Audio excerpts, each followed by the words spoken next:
Hello everyone, welcome back to Ask a Scientist Gaming, where we combine mediocre gameplay with expert level science. I'm Ken Hansen, Associate Professor in the Department of Chemistry and Biochemistry. I hit molecules with photons and see what happens. We want to do that for useful things like solar cells and photocatalysis. But more importantly, joining me today is Professor David Collins. David, if you wouldn't mind introducing yourself. Hi, sure. My name is David Collins. I'm a professor of physics at the Florida State University. And I make computer models of stars forming and stuff in outer space. So I like magnetic fields in outer space, and I like making big computer simulations of what outer space is doing. So some of that is to understand where stars come from, and some of that is to understand what the gas in the Milky Way looks like, so that we can see past it, so that we can see the light from the Big Bang, so we can see that a little better. So, and I can talk about all of that in obnoxious detail.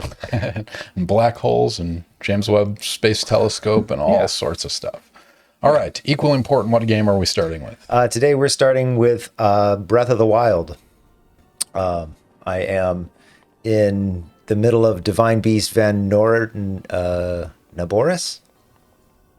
Is that right? Now I can't remember.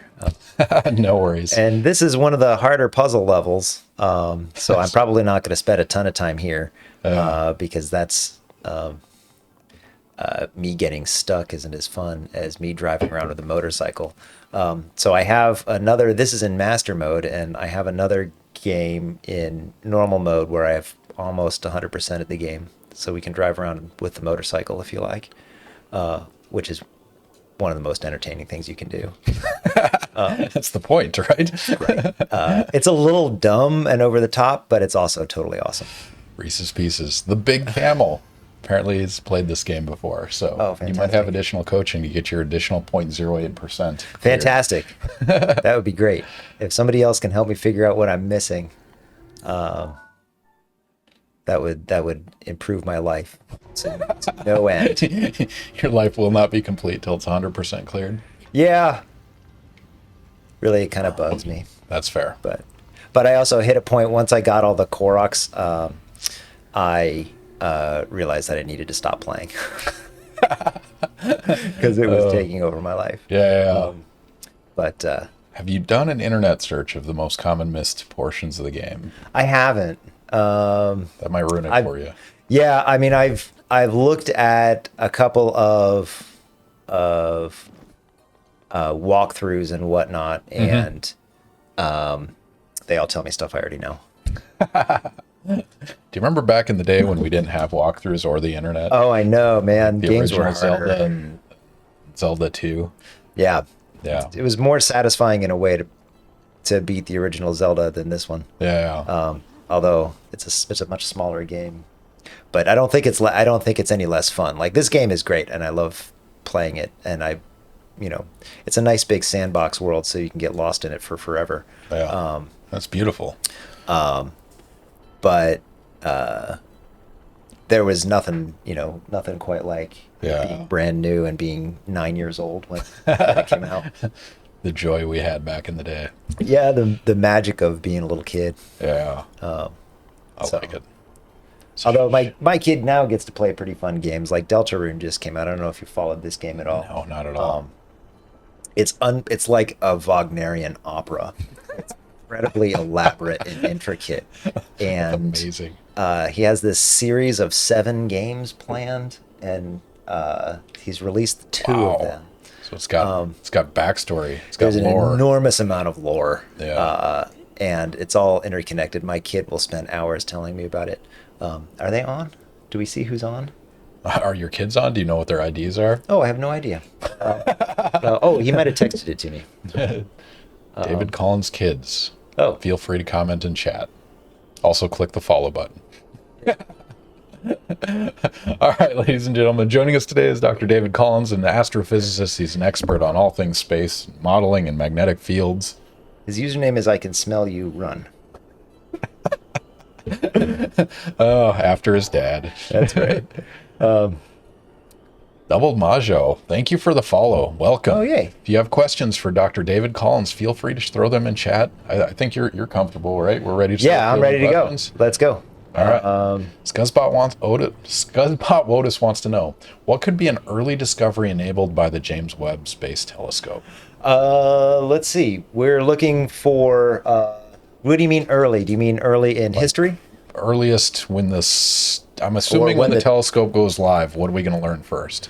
Let's see. First, probably the first things that we're going to see are high redshift quasars. Like, is there planned, like, where they're going to point it, what they're going to look at? Is that? Yeah, that's all. That's known. Okay. So the way it works is people apply for time on the telescope, and and they have and then they dole out the time, and then when the telescope is in the right spot, they point at the various things and then send you your data. So so that's has finished, and I'm sure that the observing schedule has been is being set and worked on as we speak. So that's should be exciting. So other things that we're gonna. So I don't know what's gonna come out first, but I think probably the earliest thing that we're gonna see are high redshift quasars and high redshift galaxies. So one of the big things that it's gonna be looking at is the very early universe. So the reason that James Webb is an infrared telescope that is gonna be parked out at the Lagrange point out past the Earth. So this is a pretty cool spot in outer space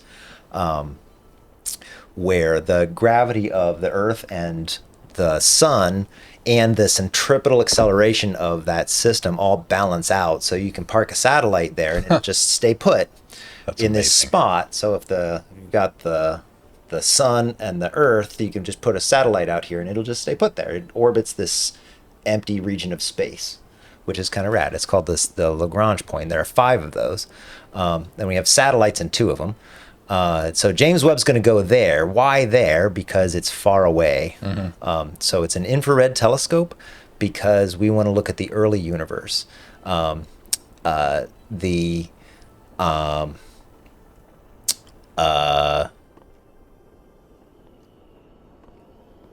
So because the universe is expanding, sorry, my brain decided I needed to pay attention to the game for a second. I was doing puzzle games. It's gonna be a fun night. I know. I can hear you run is in chat, by the way. So welcome. Yeah.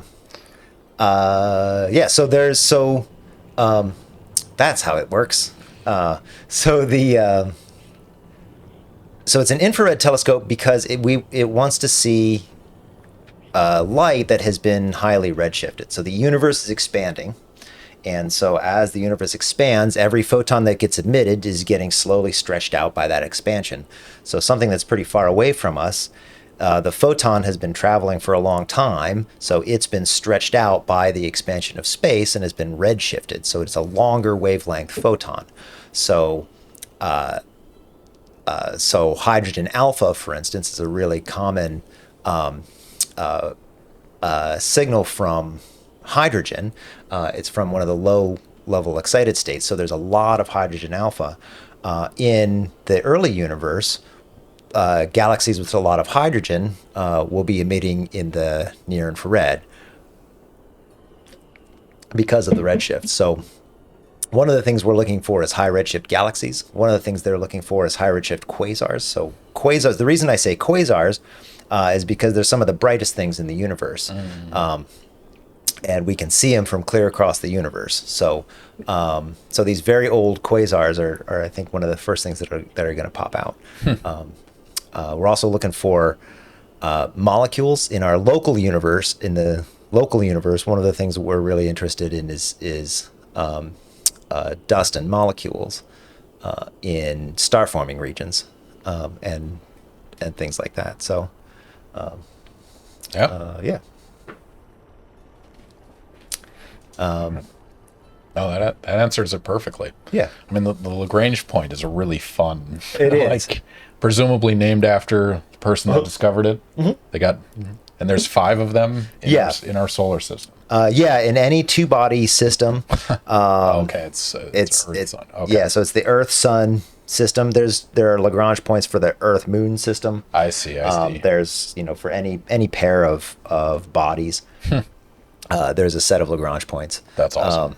And so they move around as you move around, and there are different orbits that kind of orbit around these Lagrange points that various satellites and asteroids get trapped in. That is awesome. Yeah. Oh, Scuzzbot says, "Welcome back, Dr. Collins." For those of you not knowing, David was on thanks. A year ago? It was more than a year ago, actually. You were one of the first 2 guests, I think. Fantastic. It was Eugene DePrince, you, and Sarah Hart were early guests of the show. Cool. I haven't seen Sarah in forever. Yeah, it's been a really long time, huh? COVID made everything lame. Yeah, except for Ask a Scientist Gaming, Well, which enabled this. Yeah, it's true. Actually, we were planning this ahead of time, but Yeah, I remember you were talking about this pre-COVID. Pre-COVID. Yeah, this just pushed it forward. Yeah, made it a reality, But yeah, last time you were on, you played Battletoads. which was pretty entertaining. Yeah. Tough game. Tough game. I'm glad that we had the Game Genie to make it Semi-bearable. semi-tractable.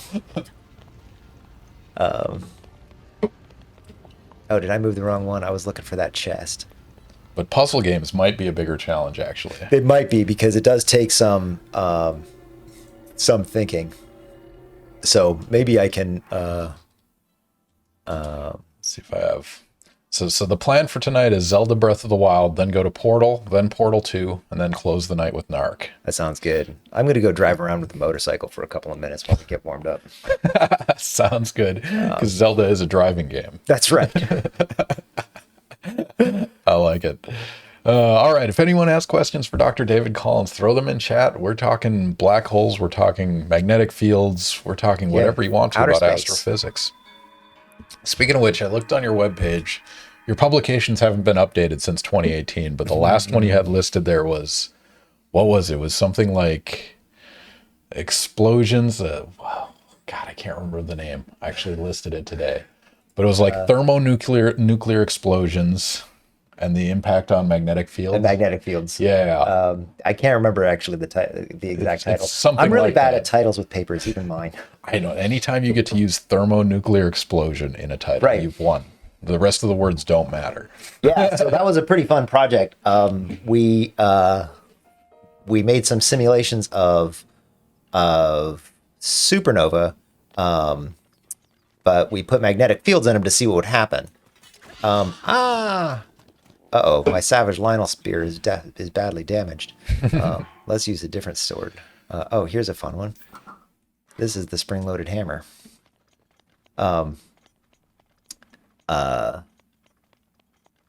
That is a costume you have on there. It is. All right. It's a ridiculous thing. I'm not sure what happens if I hit this guy with the spring-loaded hammer. Double Maja. You stole my idea, damn it. I was thinking of creating content about science and gaming. You still should. There's a big internet out there. Yeah, there's an infinite well that there could be lots of things like this. I have a lot of friends who do things like, they call them astronomy on tap, where they get together and give a talk and answer questions and do something like this at a bar. Yeah. Now this There's a lot of space for this. So Double, you should take a look at that link I just posted, the Knowledge Fellowship. There's a pretty big community of, and maybe you're part of this already, of science educators that are on Twitch. And so it's everyone from like educational channels to gaming plus education. But there's a huge body of people, and there's plenty of room for everyone. That's cool. I should check that out. Yeah, it's really cool, and it has like every expertise you can imagine. You can have people that are craftsmen doing like gem cutting and things like that on Twitch. Cool. And so you can drop in on them and see people Fun. soldering things, and yeah, you can learn a lot just watching people and occasionally seeing video games. Yeah. Once in a while. Reese's Pieces. Just yeet the damaged spear at the next enemy. Oh yeah. Can you actually do that? Is that it? Yeah, it's a good. Oh, hey, let's go kill this guy. Oh, I'm sorry. I got to put on my fancy pants first. I have to put on the pants of the wild. Oh man, this game is in depth. They didn't let you. So I hope I'm not spoiling this for anybody, but I've gotten pretty far in this game. they didn't let you dress like Link until you basically beat the game. But then once you do, if you level up the outfit, then you're unstoppable. It's pretty standard in this case to like have ridiculous outfits until you get to the high level, right? Makes it match your cartoonish caricatures. That's right. Yeah, I like it. Okay, what am I going to hit this guy with? I have the Master Sword. And that is the biggest thing. Oh no, I've got this. Here. Savage Lionel Sword with long throw. Actually, what I really want is...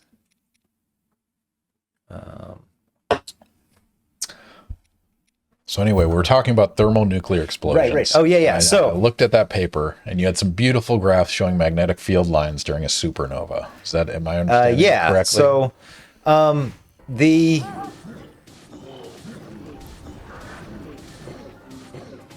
I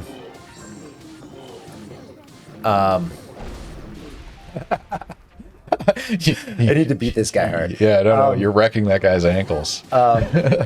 But so the idea is sorry, I got to back up to the top and set the stage. So what's a supernova? A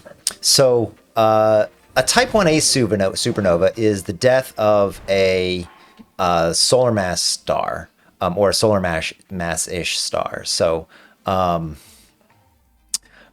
when a star like the size of the sun dies, it slowly sheds. Should we do this question? Oh yeah.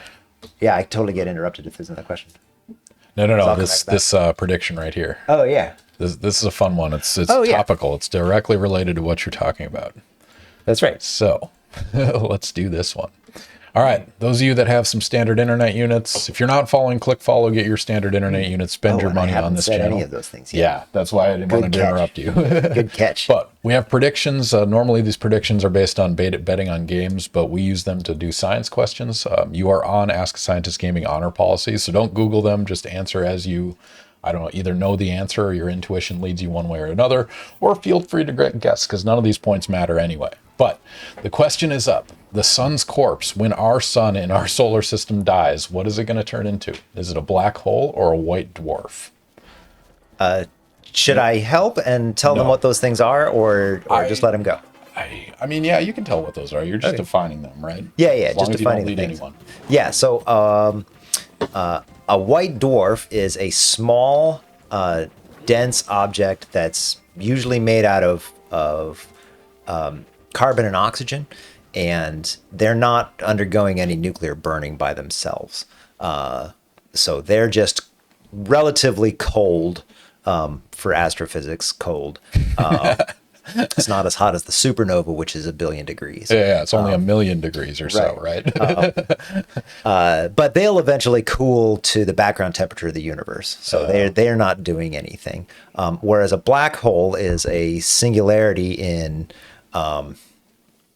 space-time. And that's all I'm going to say, because if I say anything else, I'll give something away. Yeah, that's fair. All right, you have about 45 seconds. Throw your guesses in now. Is the sun, when it dies, is it going to turn into a black hole or a white dwarf? Use your standard internet units. If you're not clicking follow, click follow. If you haven't predicted, click the predict button at the top of the chat and go ahead and bet your standard internet units. Again, they are meaningless, but fun nonetheless, guessing whether it's going to be a black hole or a white dwarf. What's your guess on the betting? Actually, no, that's meta information. We're not going to give that away. Oh, yeah, okay. Anyone going to bet? Yeah, that actually, I'm not sure, because that's, in my head, standard knowledge. Yeah. No, that's the hard part. And we go back and forth a lot on writing these predictions, because, like, what makes a good prediction? What's general knowledge? What is too much meta information? Right. And it's challenging. But yeah, it was tricky to get him. Right. Once I got a groove, I think it was good. I think part of my problem was I was like, okay, let's come up. What's my best source of random factoids? My class on galaxies. No, that's true. Which is a great source of factoids, but it's also upper division level. So. All right. So the sun's corpse, will it turn into a black hole or a white dwarf? What is your answer? What is my answer? Yep. The sun's corpse will be a white dwarf when it dies. It is not big enough to become a black hole. And it seems like most people knew that, or they guessed correctly, because 5 people said white dwarf, 0 people said black hole. So All right. no one won anything. You got a 1-to-1 payout. Congratulations. You didn't lose any money on that one. Fantastic. Is that what you were expecting? I'm not super surprised. But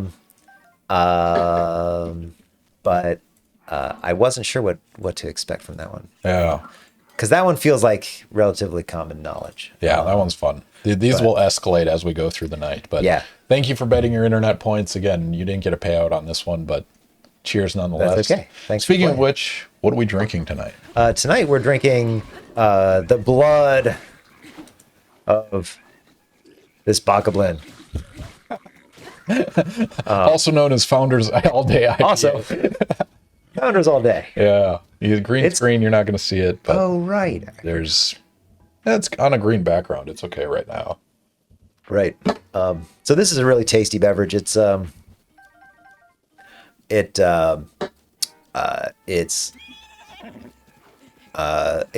relatively low test, so it's not real high alcohol. Which is nice because if I'm going to have two, it's easier. But it's very tasty. It's a very flavorful beverage out of Michigan. So Faithful Fairy says, Astrophysics is so cool. From a used-to-be peptide person perspective, I can't understand how you test your research. So you come up with the testable hypothesis. That's a super interesting question. So there's a lot of ways that we do it, and you got to be clever about it. So depending on what you're doing. So the sky is always right, depending or provided you interpreted it right. So as a theorist, I like to make computer models of stuff, and then we compare them to what the sky is doing. The sky is always right. Right. As long as you're measuring it correctly. As long as you're interpreting your measurement correctly. And that's tricky too. And it's not bird poop on a receiver, right? It's not a burrito. Way. There was a really satisfying set of papers that discovered, and I can't remember what they called them now, discovered some flash and then realized that it was just the microwave. It was at a radio telescope in That's awesome. So we have a similar one of those in chemistry. It's so MRI machines operate by big magnetic fields. And so we do something called NMR, which is an MRI of molecules. And they couldn't figure out why it was destabilizing and de-shimming. It turns out the metallic door, when it opened to the room, was enough to disturb the field. No way. So they could tell based on when people entered. That's how they actually derived it. But anyway, the sky doesn't lie. Testing a hypothesis. That's right. So if you're doing something like one of the things that I do a lot is study the formation of stars, and so we see all of these fantastic star forming regions. And I had another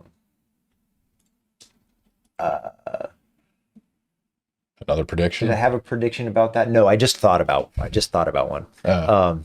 I was going to turn one of them into the Orion Nebular Cloud. But where is he?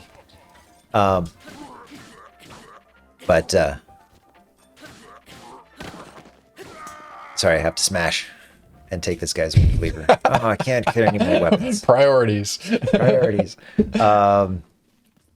I'm sorry. What was I saying?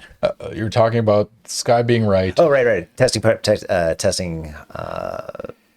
predictions. So it's kind of like pulling yourself up by your bootstraps. So we look at what the sky tells us with radio telescopes or with optical telescopes or infrared telescopes.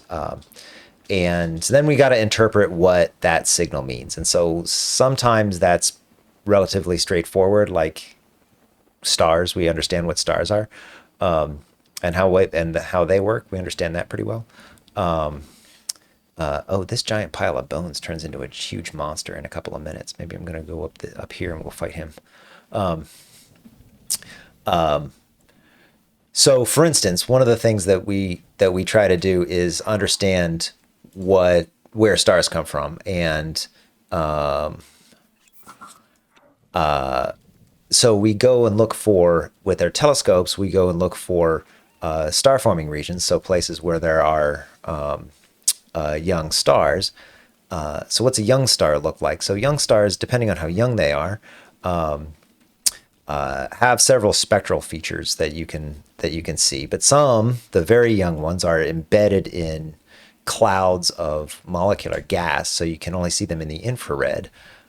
So if you see little point sources in the infrared, then those are often young stars. So we find regions of those, and then we make maps of what the gases looks like. And so we can only see the gas in projection, and we can only see some of it. So there's, in a star forming region, it's mostly molecular hydrogen, but it's molecular hydrogen that's at 10 Kelvin, so it's not visible. It doesn't have any rotational modes or vibrational modes, so there's no way for that molecule to give off any light except its thermal vibrations, and that's really, really cold. That's interesting. So you can't really see it. So what we use instead are other tracers that go along with molecular hydrogen, and one of the common ones we use is carbon monoxide. So that's the second most common molecule in the universe, is carbon monoxide. And that we can see. So now we have a radio image of carbon monoxide that is doing stuff. So we have to. So what we get from these radio images are these very fluffy clouds. They look like clouds in outer space. So we then need to understand what the cloud is doing. So we can measure the velocity, and we can measure the projected density. And those are the two things that we can measure really well.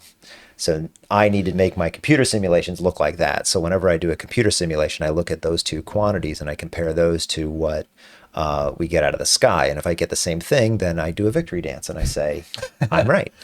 And if I don't, then I run the simulation again. Well, so presumably when you focus your telescope on a new region and you get some similar system, your model should still hold true, right? Right. And so that's another testable hypothesis, right? It's not just modeling the data in front of you, but the future. Yeah. That's right. That's right. Yeah. So, let's take something. And I just realized my head is in front of the map on this. Should I be moving my head when you're on the normal screen? No, I don't think I can so. go up here. If people are watching the map, I don't know. Are there any requests for map visibility? Because I'm happy to move my floating head to above. I could put it on top of Link right in the center. right here. Fantastic. Where do we go? There we go. All right. Yeah, that works. That makes sense because there's no content in that corner. Yeah. So people can see the map if they're big time gamers. Cool. But there are a lot of really, really big examples of testable hypotheses in astrophysics. Like there's a bunch of Einstein ones, and there's black holes, and that's one of this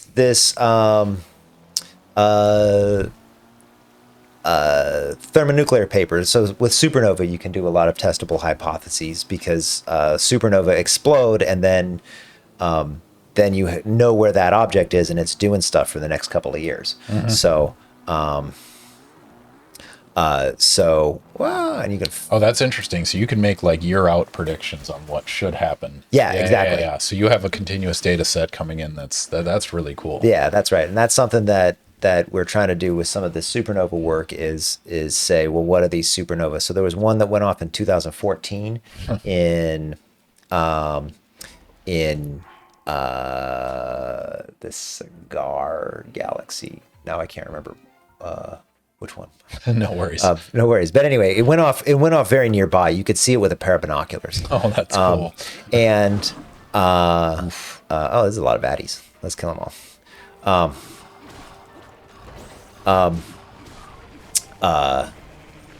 So since this object is an explosion, but it's exploding into the vacuum of space, so it's really that guy's trying to collect all his heads. Come on, die. there's chemistry that's going on during this chemistry and nuclear physics that's going on during this explosion, because what happens is when I started to talk about what a thermonuclear explosion was in the first place. Yeah. Let's circle back to that. So then we did the prediction. So the sun's going to be a white dwarf when it dies, and that's a cold blob of carbon and oxygen, and by itself they won't do very much because they're just kind of cold, and they'll just get colder and eventually be kind of nothing. If they have a companion, and since most stars are actually binary stars, that's a cool factoid that I don't know if everybody knows. Most stars are in pairs or triples, especially bigger stars.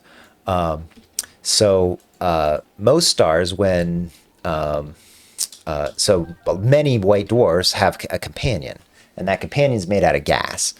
And so so if one star blows up, stars don't have to be of the same age, and they don't have to be the same size, so they're going to age at different rates. So one of them can become a white dwarf and shed off all its outer layers, and one of them can still be a main sequence star, which is just a big fluffy ball of gas, and it'll suck the gas off of the bigger star. The white dwarf will accrete gas onto itself, and then get bigger. And then once it gets bigger, then suddenly it gets hotter because you've got all this compressive heating from the stuff raining down. So it's sucking material off its companion star and getting bigger. As it gets bigger, it gets squished more, and as it gets squished more, it gets hotter. And once the temperature gets high enough, then the carbon and the oxygen start banging into each other and start to fuse to nickel. And once that happens, that's an exothermic reaction. So that gives off energy, drives more nuclear explosion, and then the whole star is completely disintegrated. They're the most violent explosions in the universe, I think. Except for maybe the Big Bang. Yeah. But they disrupt the entire thing. The entire object is gone when they're done. That is amazing. Yeah.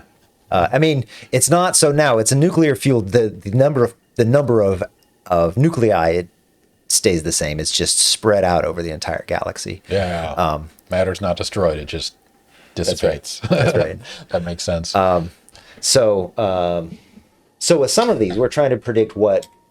So with this thermonuclear paper, we have some long-term predictions of what the long-term light curves for these supernovae should look like.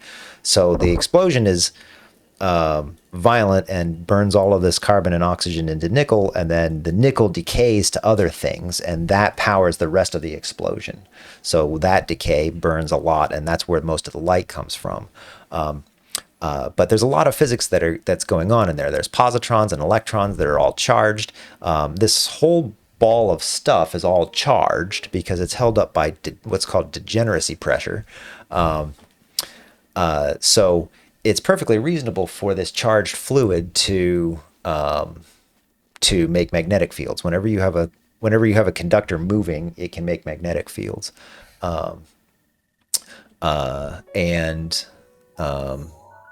So there's no reason for white dwarfs to not have magnetic fields. But nobody had ever actually put them into the explosion part. Huh. So what the magnetic fields do in the explosion is they change the topology of the burning a little bit. And so when you have a burning front, you have magnetic fields, and the burning front will want to make bubbles and roils and ripples, kind of like a stove boiling, except it's on fire. But it's not actually on fire; it's nuclear fusion. And fission. The rate that burning propagates is dependent on how rough that surface is, and this is true in fires here, and magnetic fields can change the surfaces by adding pressure and tension. So it'll change how the burning propagates through the star, and it changes where the positrons and electrons go. But no one had incorporated magnetic fields into that model before. Right, but nobody had done that yet. That's crazy, because like spin, it's inherent, right? Those things all have magnetic field effects. Right. Yeah. And now it wasn't nobody, but very few. Yeah. No, that's really fun. So not only did you have a paper titled Thermonuclear Explosions, it was also impactful. Right. So it should be exciting. That's awesome. All right, I'm going to catch up on a few here. Flumdoria, thank you for the follow. Enjoy your standard internet units. We'll have predictions soon. I Can Hear You Run says, ride the bike down Death Mountain. And Reese's Pieces says, do a flip. I'm assuming those two things are associated, unless he wants a real in-person flip. Can I, where should I go for Death Mountain? Isn't it that one? Yeah. Let's go up here. I mean, you don't have to do what the audience says. I don't know, but that's pretty entertaining. Yeah. And I think that's your son, by the way. Yeah, I think so. All right. Faithful Fairy, I'm pissed stars are easily predictable, but peptide structures simulation is black magic. Yeah. That's fair. There are some things that the good Lord made easy for us. Stars are really nice and understandable because there's 4 nice, neat differential equations. They fit together real nice. I'm on fire. I should be not on fire. Star math is easy. Astrophysics is not hard, is what we just learned. Just that part. The other parts, so it's really easy to get like 90% of the way there. Yeah. The other 10% are impossibly difficult because it involves turbulence and nonlinearities and complexity that we don't understand. Dark matter. It doesn't make sense. That's right. All right. Jeff314 wants to say, David, why does the blonde guy look familiar to me? Jeff Patterson. Presumably that's someone you know. Jeff, I do. I don't know. Maybe did you watch this stream before? Because I've been hanging around with Ken for quite a long time now. We've just been hanging out for the last year. Yeah. Playing Zelda. Just drinking. Hanging around, playing beer, drinking Zelda. Sounds like a good time. Looking for my fire pants. All right. George Jettison has a follow-up on the discussion we just have. Are those the ones that are used to determine distance via luminosity? Yes. Thanks, George. Hi, it's good to hear from you. Double, we'll get back to your question, the technical one, after we answer this one. I gotta turn off my bow that's gonna catch on fire.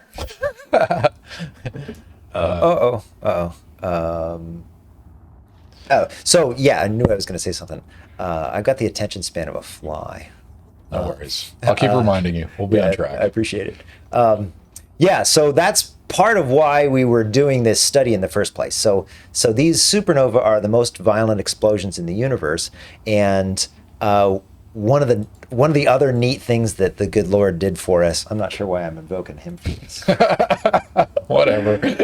One of the other neat things is these white dwarfs when they explode. So the explosion is really subtle. So the thing gets hotter and hotter and hotter and hotter and hotter and hotter and hotter until the nuclear physics, so the microphysics, the tiny little particles of the inside, they don't care what the rest of the structure of the white dwarf is. They just care that they got hot enough. And so there's this critical mass because of this nice relationship for stars. There's this critical mass that once you're above this mass, because that's how much gravity you're going to have, that's how much force an electron can put on its neighbor. At this mass, there's an explosion, and it always does the same thing, more or less. So when we see one of these things, we know what it did, and we know how bright it was at the source. And because we knew how bright it was at the source, we know how bright it is here, we know how far away it is. And so that's pretty cool, because that lets us map out the universe. And this gets us into another funny problem, is that when we do that, we get the wrong answer. And when we do it another way,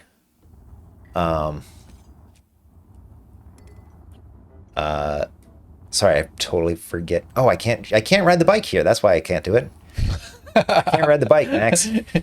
Oh man, what a letdown. Do you need a plane? What? Or there's I don't know. There's got to be somewhere where I can ride the bike down a mountain. No worries. So when you measure the expansion rate of the universe using the early part of the universe, you get a little bit different answer than when you measure using more recent things. So if you use supernova to measure the expansion rate of the universe, you get a little different answer than if you use the light from the Big Bang. So both of these techniques give you, one gives you 68 and the other gives you 72. Oh, now I got to put on my warm pants. You got to change your clothes a lot in this game is so involved. It is. All right. Anyone just joining us? My guest today is Dr. David Collins, astrophysicist, happy to answer questions while he shivers playing Zelda. That's right. Well, I remember where I put my cold pants. That is amazing. Go ahead and throw your questions in chat if you have them. We'll be happy to get to them. Speaking of which, Double Maj has a question. Okay, here's a technical question. Okay. I do not exactly remember the date. It was late 2010s, I think. Some of the simulation methods were banned by the astroscience community, the simulations that was looking for a solution to the Hubble constant problem, because it was super convenient and people were publishing super fast. What do you think about the subject?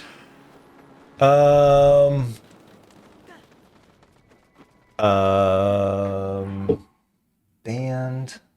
Oh, right there, if you want to read through it again. So simulations of the Hubble constant problem. It was too easy to publish, so it was banned. So I know nothing about this, but I'm skeptical of that being a reason to disregard something. I don't. So I'd be curious to follow that thread to where that story came from, because I don't remember any. So I was active in the mid 2000s, in 2010s. So,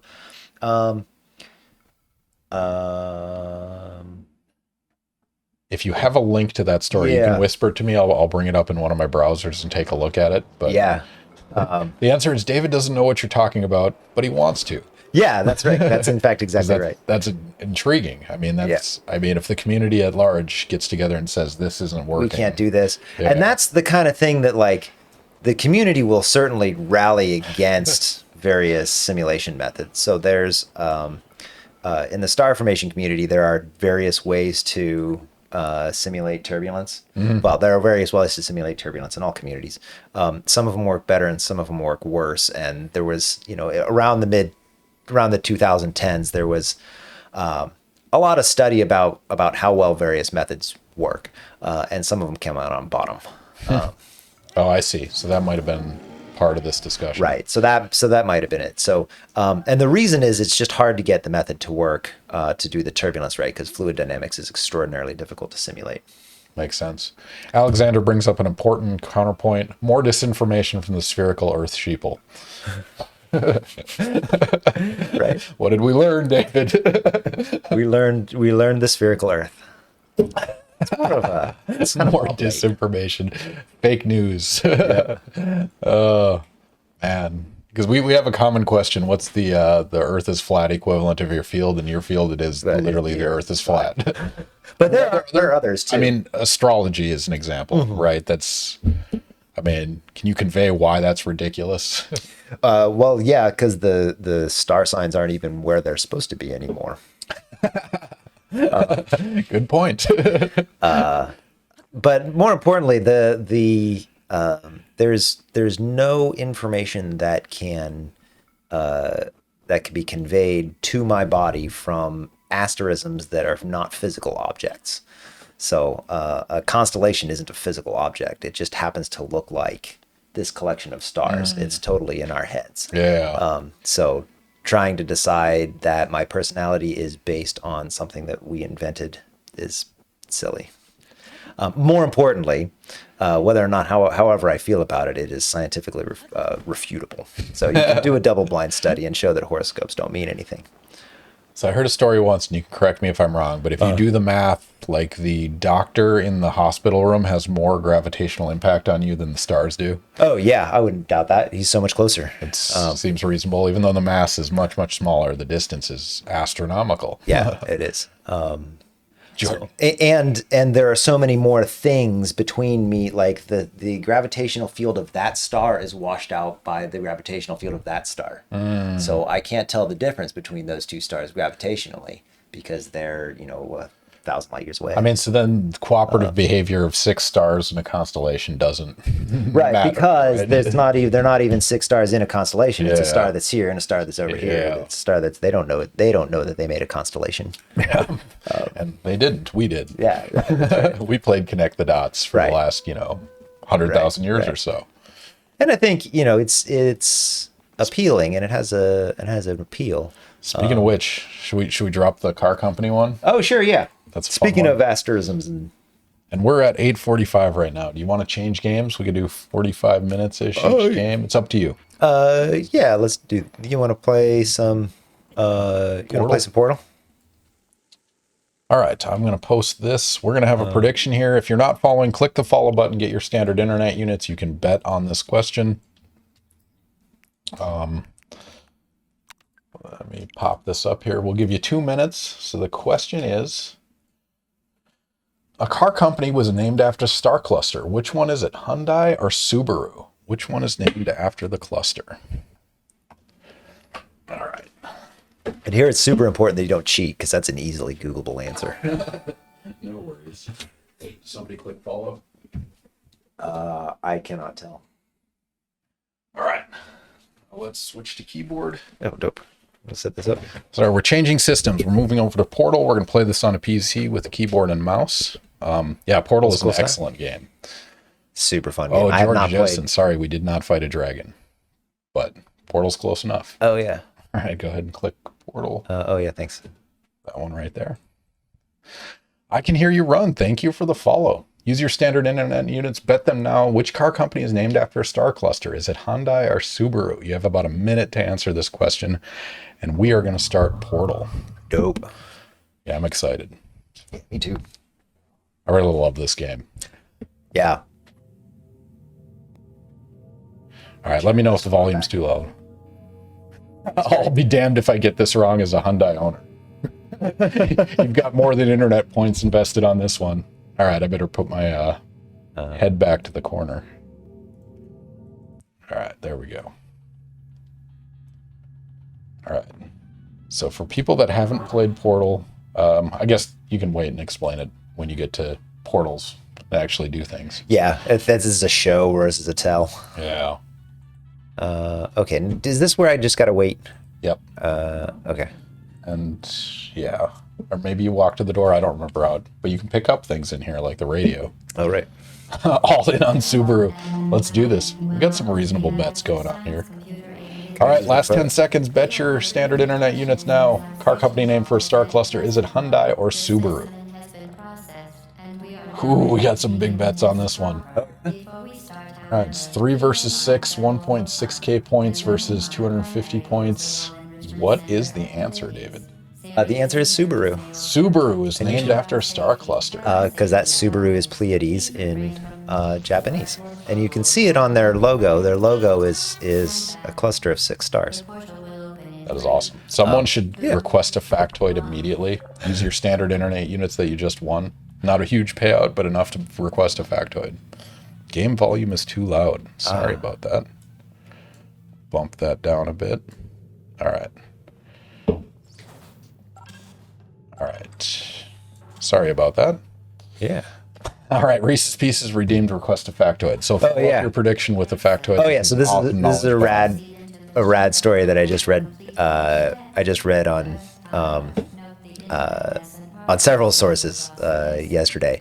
So the story of the Seven Sisters is, so this star cluster is called the Seven Sisters, and it's called the Seven Sisters in many Aboriginal cultures. So Native Americans and Aboriginal Australians, notable because they didn't have contact with Europeans for quite a long time, all have the same story about this star cluster that they call the Seven Sisters, but really there are only 6 stars that are visible.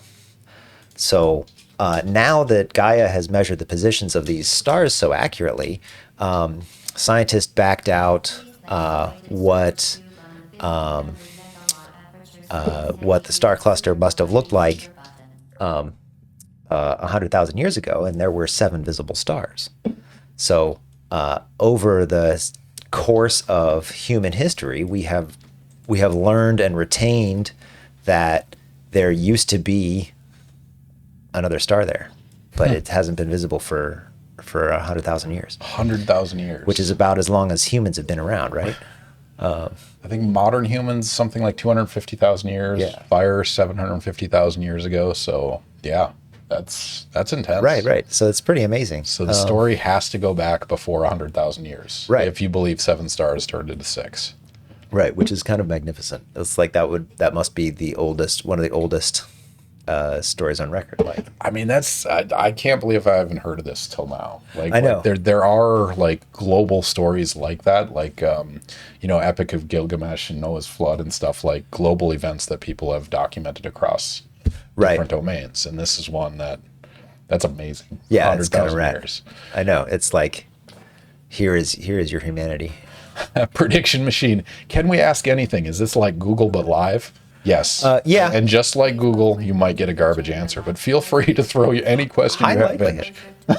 If it's outside of astrophysics or photochemistry, you're rolling the dice on asking questions in chat. But yeah, feel free to throw your questions in there right now. Yeah, absolutely.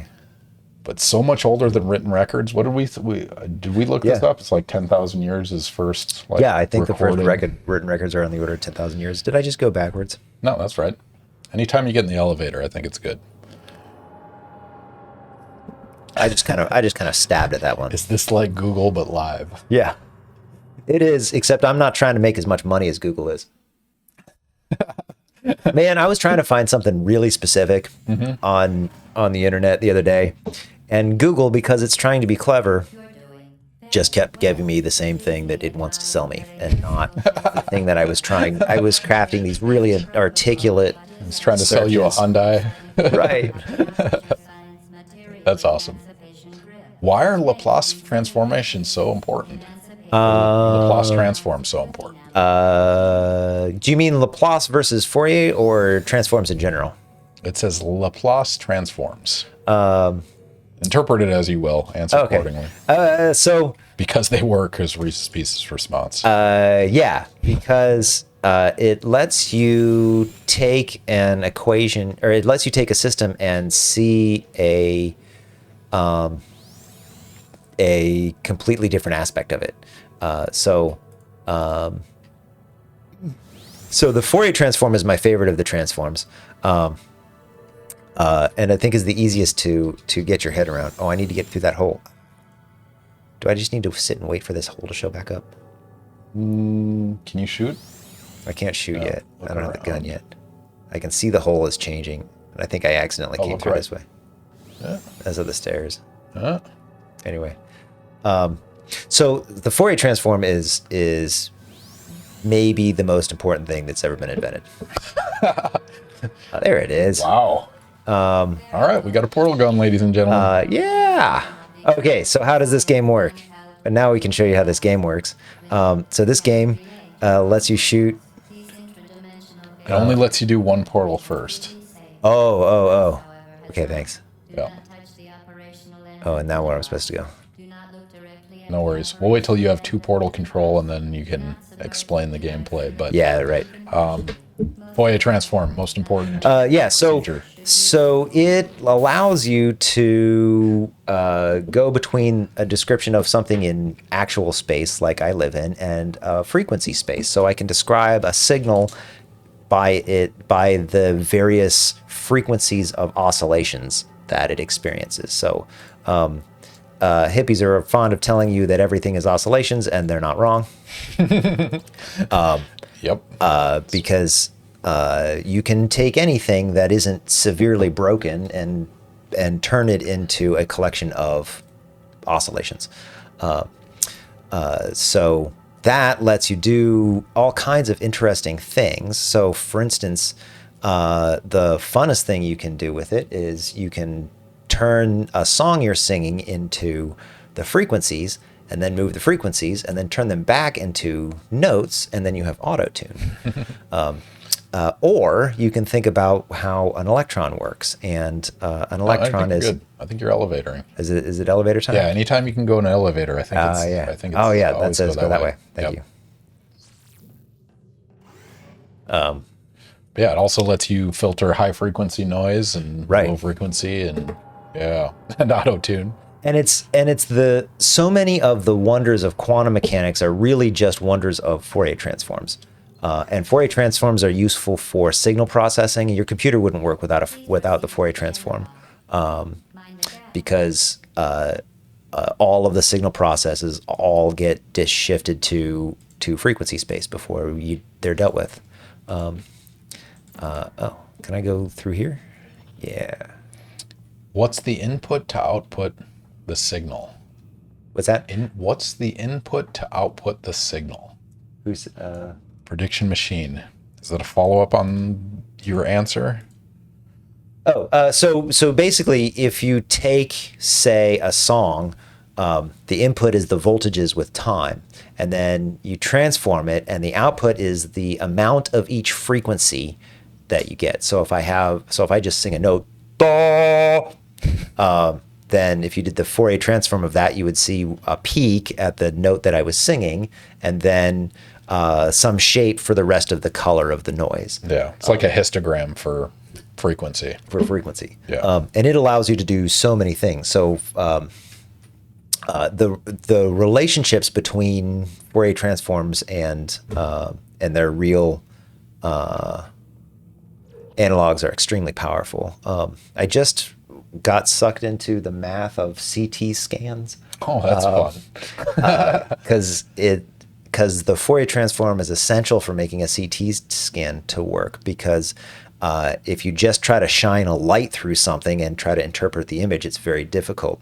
But if you Fourier transform it, then you can see through the image. You can see through the object a lot better. That's fun.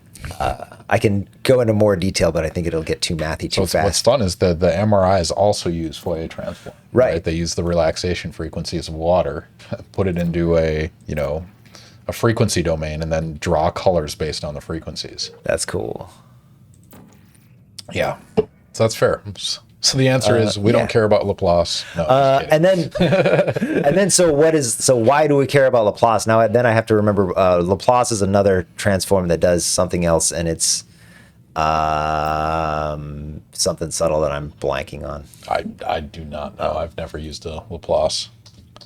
But it lets you do similar things. So another way to think about it is there are a lot of different ways to describe anything.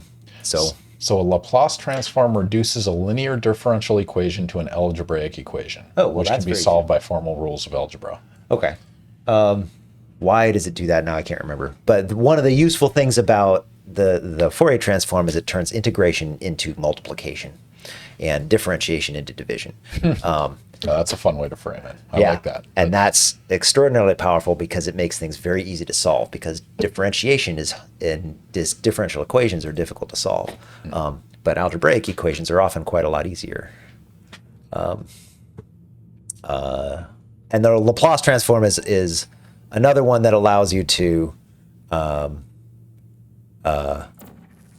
right. You just solve it. You just fucking around the whole time. Yeah, I was just there. It is. What am I doing? How does this game work?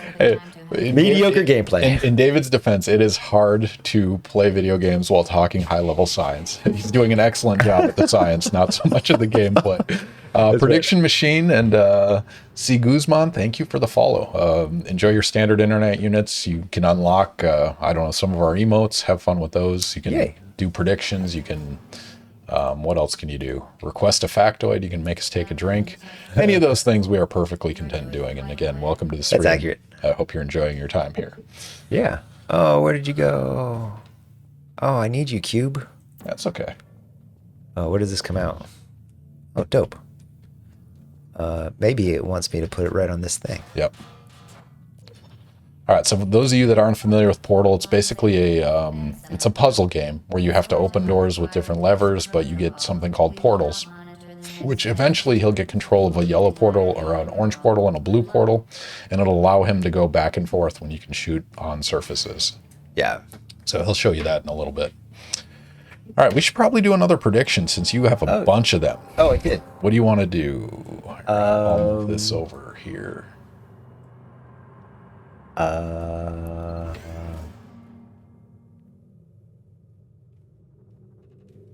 I don't know. The first one is pretty fun.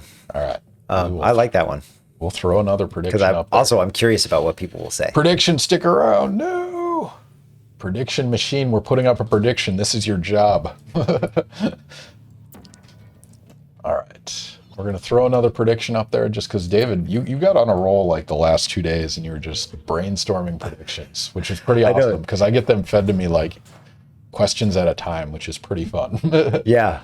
Well, I finally decided that I needed to put them all in a Google Doc. Yeah, no, it was perfect. All right, we're going to throw a prediction up there right now. I spent all my winnings on making you drink. No. Well, just watch more. You'll earn more points. Yeah, it's cool. I'll also drink more. That's not a...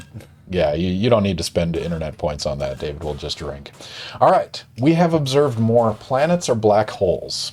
So that's the question. We as humans, in the documentation of all planets we've observed in black holes, which one have we seen more of, planets or black holes?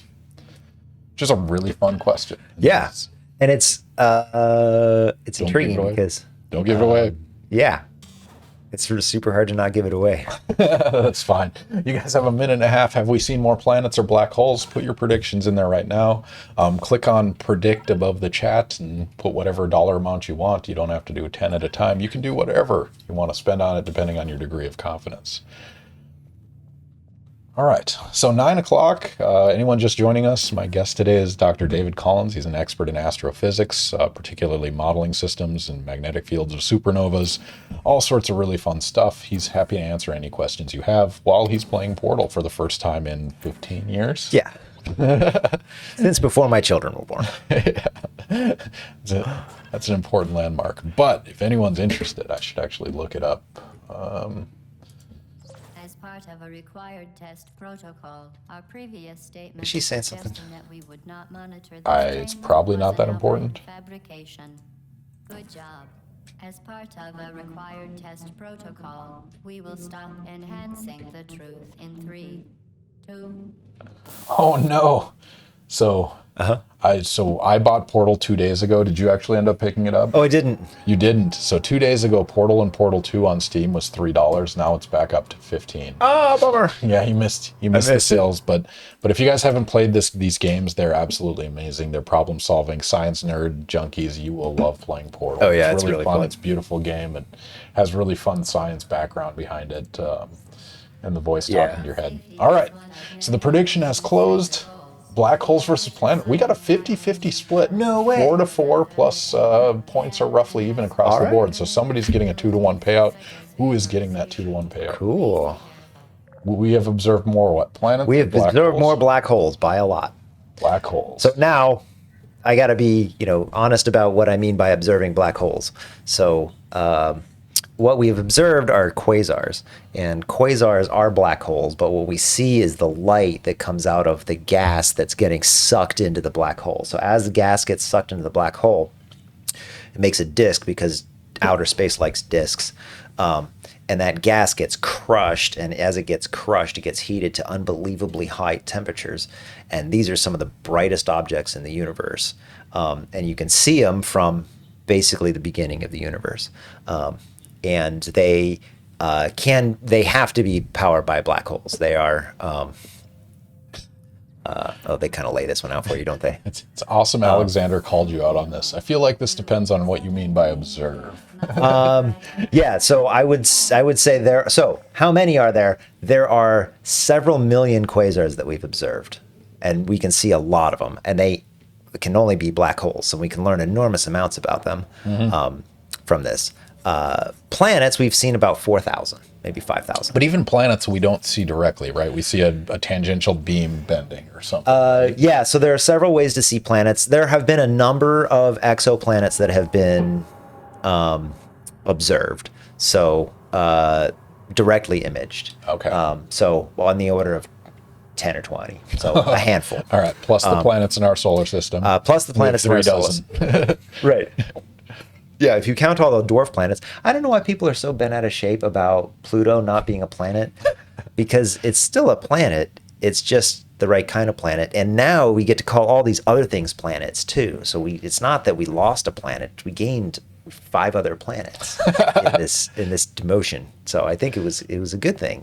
Pluto's got his buddies now. Well, what I loved about that, I mean, that controversy, just on a fundamental level, like we as humans love classifying things, right? But there are rules behind how you classify them. Yeah. And so just because we saw Pluto early, we arbitrarily, well, not arbitrarily, but we said it was a planet. But when the rules got more solidified, right, we had to change that, right? Once they started to make sense. Yeah. It's like if all you saw were 4-legged things, you're going to call them all dogs. But if you suddenly learn a little bit more about them and see that some of them don't like you and some of them do like you, then you've learned about cats. Yeah. But so we see planets by their effect on the star. Whoops, did I make it? Oh, cool. I forgot. Can you die in this game? I don't think so. I'm not sure where I'm supposed to go next. So what we see... Oh, that's where I'm supposed to go. Oh, how do you jump space? No. Yeah, there you go. So C is a really fun idea when you're talking about things that you're really observing from secondary effects. So as far as direct images, we have one black hole and bunch of planets. So for direct images, that was the recent one, right? The recent image, which I didn't think they were going to do. Is that gonna get a Nobel Prize? I don't think so, but it's pretty sweet. The magnetic field follow-up was my favorite thing that I've seen in a long time because they directly imaged the magnetic fields in the disk of the black hole, of the accretion disk around the black hole. That was really cool if you didn't see that go by. So I could ramble about that observation for people who aren't familiar with it. If anybody's interested. Yeah, we have Reese's Pieces redeeming Take a Drink. So, David, cheers. Okay. Thank you for joining me. It's always a pleasure. Thank you all for coming. Your questions really facilitate this dialogue. It is a lot of fun. Yeah, we also really like seeing the outcome of these predictions. So even if you don't care about them, bet your internet points, do your guesses. We'd love to see what comes from it. Okay, so this you could, you can get Oh, yes, you can die. I completely forgot about the turrets. Oh, press control to crouch. Oh, that's a pinky move. Using dexterity you haven't for decades. I know. Ninja Physics, welcome back. It's good to have you here. Missed a few really fun predictions, but we have plenty more to go. David was on a roll, so we'll bust out a bunch of those. Anyone just joining us, my guest today is Dr. David Collins. He's an astrophysicist, happy to talk about anything space. For those of you that are longtime listeners or been here previously, Ryan Baumbach, who is also a physicist. I think he falls under physics, but he does magnetic, molecular magnets, and all sorts of things. He was supposed to be on today, but he had conflict in his schedule, so he'll be 2 weeks from now, actually. And so David was kind enough to jump in at not necessarily the last minute, but close. And so in 2 weeks, Ryan Baumbach will be on. But tonight, David Collins is answering questions about astrophysics. Anything you can think of. And I'll make something up even if I don't actually know. I can hear you jump into the funky liquid. Just do it. Do it. All right. I make him do enough stuff. Yeah. Has he played this game yet? No, not yet. Oh, man. I'm going to make him do it. Yeah. Mate, buy the bundle. $15. It is well worth it. I'm dead. I'm still dead, right? Sorry if you already discussed this, Dr. Collins, but from a scale of 1 to super psyched, how psyched are you for the James Webb Telescope? Oh, super psyched. Super psyched. It's been my entire career, and that's long now, since the 90s. But this has been in the works in the discussion. It's been in the works since the 97, I think, or it's been a long time. But since I've been in grad school, and really paying attention to astronomy, NGST as it was back in the day, and now JWST. So when did we send up Hubble? How long has that been? 90. 90? Okay. Wow. 30 years. Yeah. And it's been amazing the whole time. And the thing about JWST is it's not going to be a 30-year telescope. And that's kind of a bummer, but that's the way of it, because it's an infrared telescope. And it has to be an infrared telescope if we want to see the high redshift universe, which is what we want to do. Why?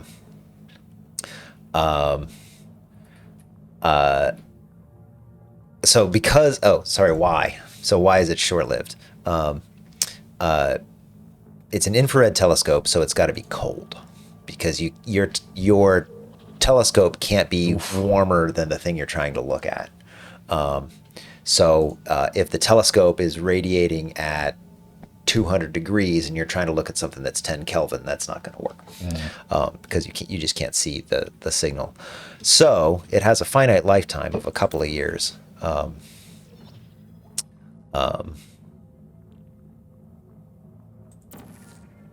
Which is a little bit of a bummer, but it's going to be pretty sweet anyway. I mean, that's amazing. So one of my favorite things, again, I'm not an astronomer by any means, but the Hubble deep field image is one of the most beautiful things I've ever seen. When they rendered it into 3D and you get like go through space, I'm going to find that. If you wouldn't mind explaining that, like they committed the telescope to a huge experiment. So what they did, the director used his discretionary time and he said, you know what I'm going to do? I'm going to look at the darkest spot in the sky and park at it a lot. And this is like millions of dollars of instrument time. Right. To maybe nothing. Right. To the darkest spot that they could point it at. Yeah. And they wanted to say, what are we going to find? And at the time, so this is in the mid to late 90s. When was the deep field? 2004. 2004.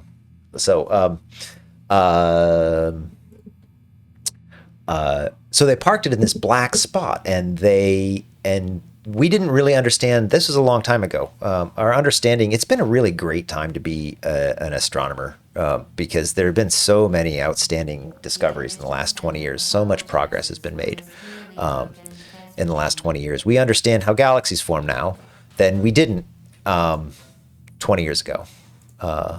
So we have a pretty good... that dies when you put it in there. Once again, I can't shoot through there. Sorry, I got distracted by the game. What was I saying? Hubble deep field. Yep. So they were unsure about what they were going to find. Well, they weren't sure if they were even going to see the high redshift universe. They weren't sure what they were going to see at all. But what they came back, this is like, I mean, it's like if you locked yourself in the closet and waited for your eyes to adjust to the dark, and then you saw all of these little fairies. Magical. Yeah, it was like nobody expected to see quite so many little galaxies. Yeah. I should find there's one particular video that I just love because they can spatially resolve where they are, right, based on the shift. Based on the redshift. And that's intriguing because distance is the hard thing in astrophysics. It's very difficult to measure how far away something is. Redshift is a really nice love you, buddy. Good night. I can hear you run as David's son. Yeah. So it was not an arbitrary I love you. So don't take it personally if he doesn't greet you the same when you leave. That's right. But he will. He's a nice guy. Yeah, I love everybody. Good night, nephew. George Jettison, thank you. I'm glad you guys are here. It's good to see you. Yeah. So Ninja Physics, astrophysicist, Dr. Mather has been such a cool PI for the James Webb Space Telescope, being a Nobel laureate that helped to discover the cosmic wave background. Right. Adhered to the black body curve. My research advisor was in the room at the AAS meeting when they put the 8 minutes of COBE data up for display. Oh, neat. So that's cool. Do you want to untangle that for us? Yeah, totally. All right. So where do you start there? I got to come up with a 2-minute physics lecture. No pressure while playing Portal. I know. Keep playing. Right. So okay. One of the really handy things that nature gave us is the black body. So if I have an object that has a temperature, and I just want to look at the temperature of that object, I don't want to look at light reflecting off of it. I don't want to look at anything other than just the thermal energy of that object. It gives you a very specific frequency distribution. So, and that frequency distribution is only dependent on its temperature. So you can tell what temperature it is by measuring the frequency distribution of light.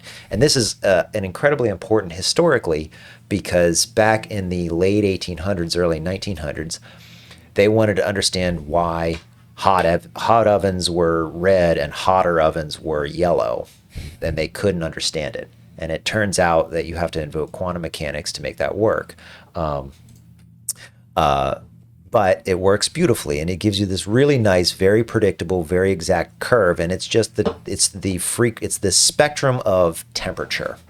So if you have something that has a temperature, it gives you a black body. Now, if you have something that's exploding, it doesn't give you a black body. If you get something like an LED that's not a thermal process, that doesn't give you a black body. Mm-hmm. But things with a temperature gives you a black body. And they launched this satellite that so that's physics bit number one. We use that to understand stars all the time. Physics bit number two, okay, that opens the door. Yeah,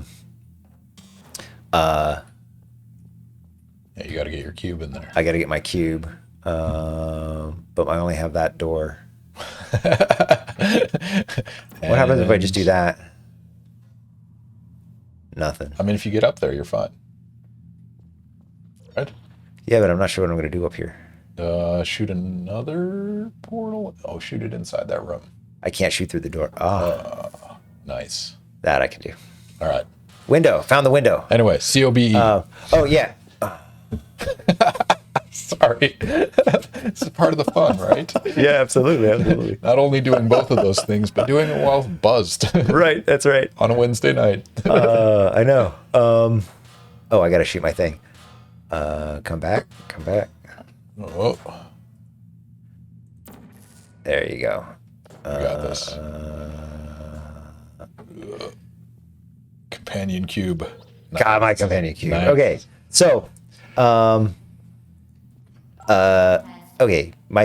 of my favorite stories, and one of also I think the saddest stories in astronomy is Carl Jansky, who discovered the first black hole. He didn't know that that's what he discovered. I'm going somewhere with this. I'll get back to Kobe in a second. Sounds good. I'll remind you. So AT&T is the telephone company, and they want to understand how to communicate.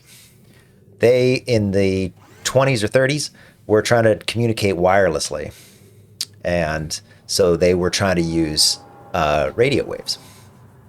So they asked Carl to go figure out what all the radio noise was, because if you understand the noise, then you can deal with it. So he built this enormous radio telescope it's like 50 feet wide. It's this huge cube of wires. And he could turn it.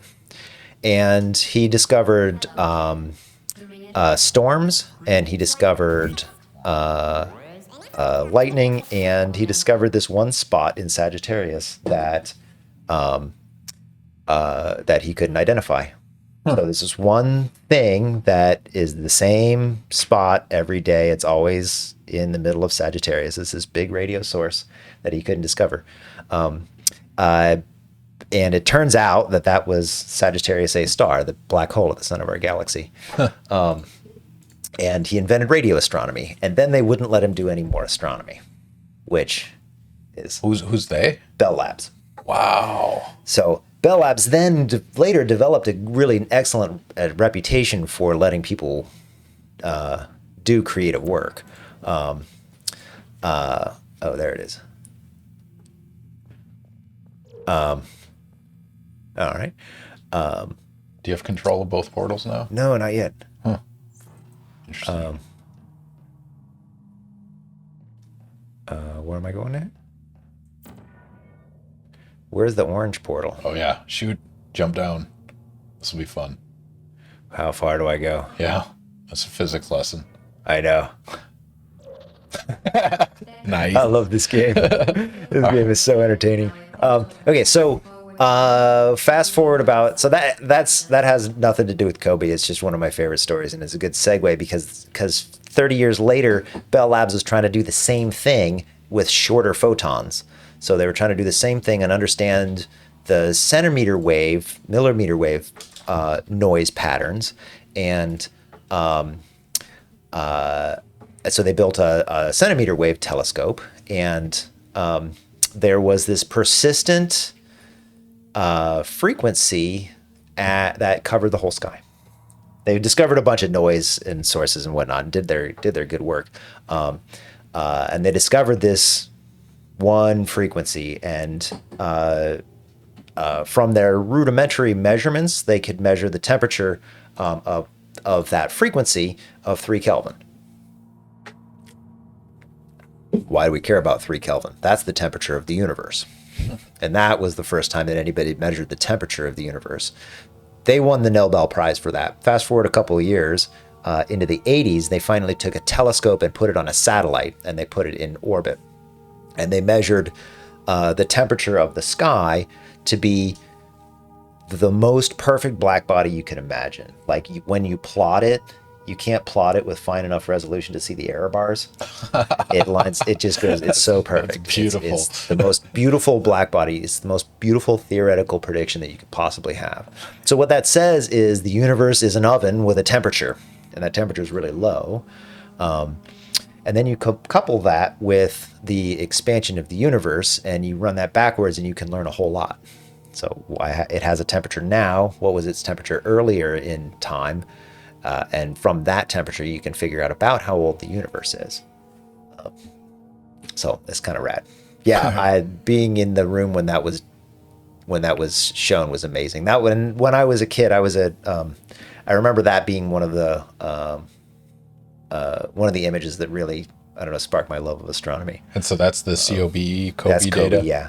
Okay, and that was the meeting. And they got a standing ovation because everyone just saw it. It was obvious when they saw it. Oh, yeah. So there was no question. Yeah, this is a black body. We know how hot the universe is. Yeah. We can figure out how old it is and what it's made out of. So it was amazing. Reese's Pieces. This background music is making this story more epic. And I need to get a video editor to cut that story together in one oh man. Oh yeah. Someday we will. Someday we need to hire an editor. Yeah, exactly. We'll get somebody to cut these down and make. How much do you think an editor costs? I have no idea. That is a really good question. Huh? Oh, I was going to say, why wouldn't that let you do that? Yeah, all right, I must have missed. We'll go with something slightly lighter. Yeah. And Zicky wants to know, can we talk about telescopes from beginners, for beginners from various price ranges? Do you own a personal telescope? Yeah, I do. Okay, it depends on how much you want to spend. You can spend as much as you want, up to billions of dollars. $1 billion will get you a very nice telescope. But you need a team of people to use it. So I would not recommend getting that high. So I don't know about monies and telescopes because that's not a thing that I've priced out very much. Cool. Here's a price for you. Yeah. If you want to make the James Webb Space Telescope, it's about $10 billion. Yeah. Anyway, sorry, normal people telescopes. Yeah, normal people telescopes, you can get away. So really, what you should get first is a really nice set of binoculars because they're less less messing around.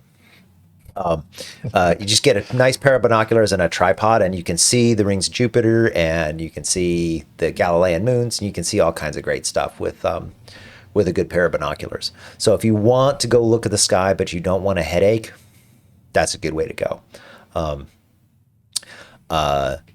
If you want to look at the sky and you want a medium-sized headache, then a Dobsonian mount telescope is the way to go, because these are just kind of point and shoots. You point it at the part of the sky that you want to look at, and then the planet moves, and you have to move the telescope with it, and that's the only drawback, but that's not that big a deal. It's really easy to get your hands on stuff, and you can get one of those for pretty cheap. You can actually check those out from the library. Have you seen the telescopes from the library? No, I have not.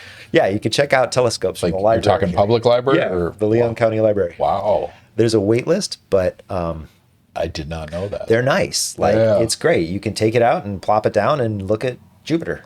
It's really crap. cool. That was really fun. I have not done enough of that. Like my kids are almost old enough to like actually Yeah. appreciate that. Yeah.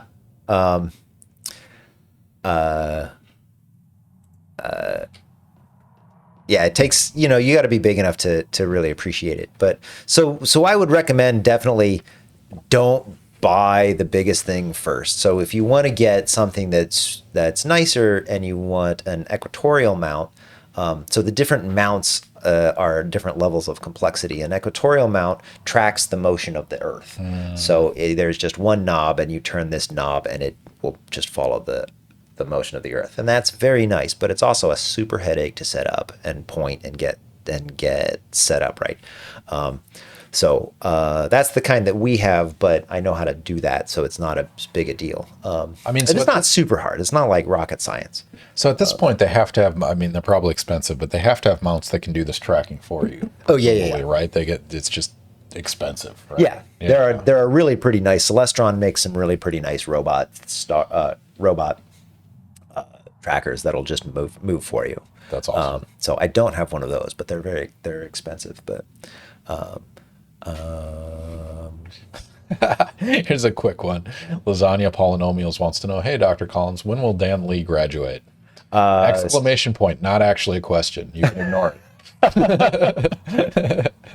Is Lasagna Polynomials actually Dan Lee? I would guess yes, or asking for a friend. Or asking for a friend.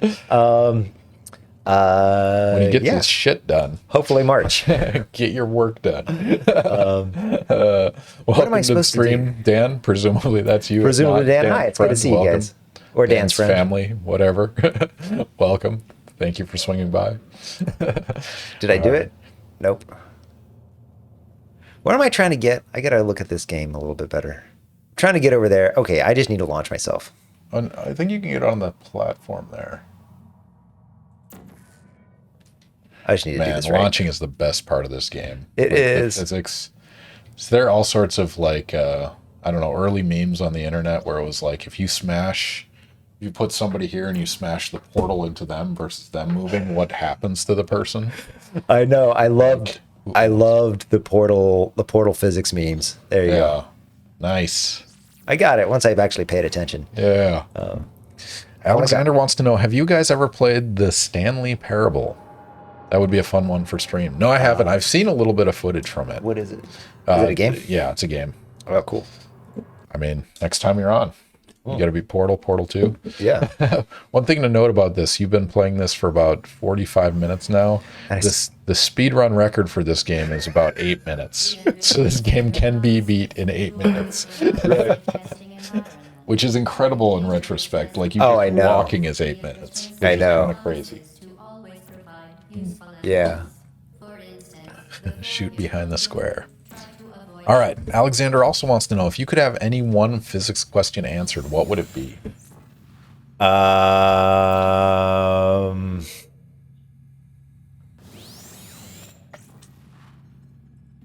going to guess dark matter, but that might be too easy. Which one has the best return on investment, or which one feeds your curiosity?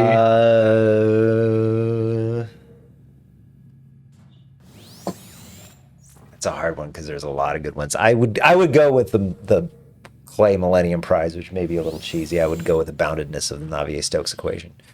All right, so let's translate that. So let's translate that. So, okay, Navier-Stokes equation is the equation that describes how fluid moves. And it's magnificent because with a basic knowledge of physics, you can go from first principles to the edge of human understanding in like 9 lines.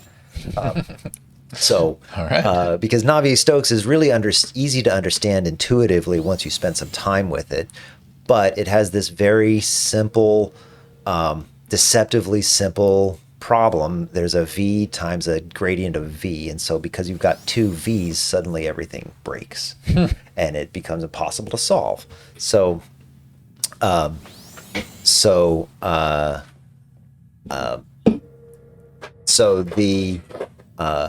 And really it's 2 things. So there's a nonlinear term in the Navier-Stokes equation that is how turbulence works. It's how sound works. It's how all kinds of interesting effects happen. And then there's this diffusive term, and their battle between these two terms gives you all kinds of interesting things. Oh, I got to jump through here.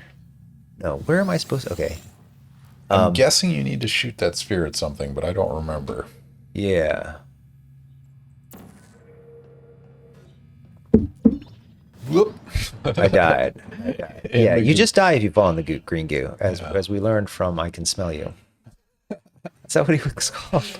No, I can hear you run. Not I can smell you run, as we originally thought. Isn't it fun when your kids get old enough to have their own ideas? He texted me I Can Smell You. I didn't make that up. I believe you. Yeah, it's really fascinating. Oh, sweet. Oh, I understand how this game I'm sure works. you could smell him all the time, said his uncle. George, thank you. That's awesome. Well, there you go. You did something. I did. I figured it out. All right. Okay, let's take a moment and assess this room. Yeah. We'll take a break from questions. But if you have questions, throw them in the chat. I promise we'll get to them. I keep them in a Word document, so we'll get to them. Actually, what we can do is a prediction. That'll give you some time off. Oh, yeah, that'd be groovy. Yeah. Let's do that next one. All right. How do you feel about these choices? I think it's fair. Okay. I don't know. It's really hard to predict. It's like writing test questions, right? It You is. just never know. And even this one. I wrote my favorite test question the other day because I got done and I was like, you know what? That is exactly the thing that I want to ask, exactly the way I want to ask it. And either they can get it done or they can't. And I have no sympathy if they can't because I've told them how to do that a million times. But what sucks about that is that, I mean, our lens for viewing that question is very different than theirs. Oh, yeah. Right. Yeah. And so the perfect question for us is not how they can interpret it wrong is not obvious to us. Really and so true. it's really depressing when you feel like you've written something awesome and it just gets wrecked. Yeah. It's really true. Yeah. And Yeah. So I'm. All right. So standard internet units. It's time to bet some standard internet units on this prediction. How many planets have rings? This is planets in our solar system. Is that what we're going for? Or just planets in general? How would you like to interpret that? Let's go with planets in our solar system. How many planets in our solar system have rings? And Is why it don't we keep the broadest definition of planets possible? All right. Is it greater than 2 or less than or equal to 2? So go ahead and throw your predictions now. Click the prediction button. If you're not following, click the follow button. You'll get your standard internet units. I think it's 300 when you press follow. And then you can bet them on this question. How many planets have rings? Less than or equal to 2 or greater than 2? So we got Saturn. We'll give that one away. Right. So we know that one. So the question is, are there one additional planet or more than one additional planet that has rings? Which is a fun question. I mean, how much it's evolved from when we were young.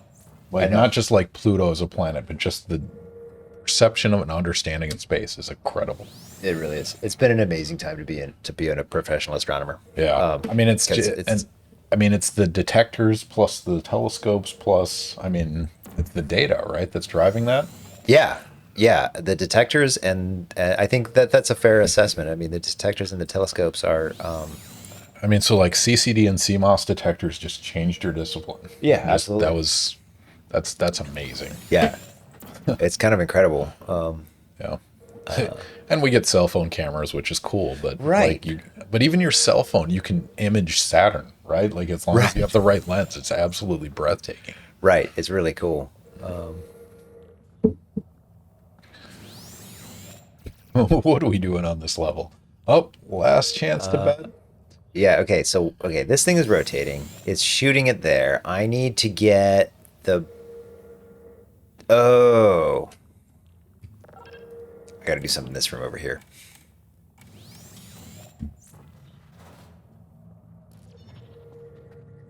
Because I got to get it. Yeah, because this thing has got to be doing. This thing needs to. I need to get this thing to hit that thing. Okay, so where is this guy in his cycle? I need him over there, and then I need to shoot that up there. Or maybe I could just shoot that up there.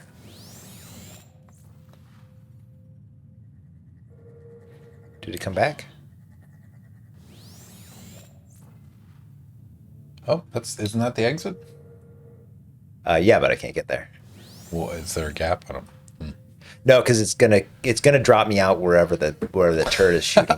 I think I need to get that ball to hit that thing. Uh-oh. Alexander, I can only think of 2, but his comments make me think it's a sneaky question, so I abstain. No, you should vote 2. It's too late. It's too late. All right, how many planets have rings? Greater than 2 or less than or equal to 2? Is it closed? Mm-hmm. What did it come down to? Do I get to know? Yes, let me go back. 6 people said greater than 2, 1 said less than 2 or 2. Okay. It's 93K, 9.3K was bet on greater than 2, so they were pretty confident. But if it's less than or equal to, there's a 32 to 1 payout. Well, unfortunately, all of the gas giants have rings. So the answer is greater than 2. Several of the minor planets have rings. So Ceres, I think, has rings, and that was when I was a kid was an asteroid, and now it's a minor planet. It's big and round and has a little bit of an atmosphere, so it's planet enough. So it has rings. There's a couple other asteroids that might have ring systems. So ring systems are actually super, super common. I kind of wish that I could have variegated the answers on that one, as I think I could have been more deceptive. No worries. Next time. These predictions are an art, though. They're really, it's intriguing how you, because the meta information is what gets us most of the time. Because it's like, why would they ask the question if this wasn't obvious? Yeah, that's right. And maybe it's because the way I word, here's what the prediction should be. But so it goes. Right. It's a tough game to play. It is funny. Curiously, there was one of my favorite exoplanet. Does this thing make a ball, or does this thing not make a ball? I thought this was creating spheres. What creates the sphere of energy that I need to? Oh, did I get it? I must have been talking and I got it. That's why it's not doing it anymore. That thing is open. All right. What happened to that? No, I need to get a thing in that. No, I didn't get it right. Sorry.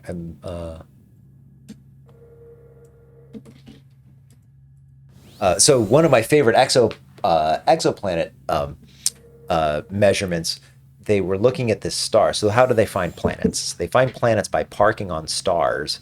They take the telescope and they park on the star, and they look for one of a couple things. They look for radial shifts. So if the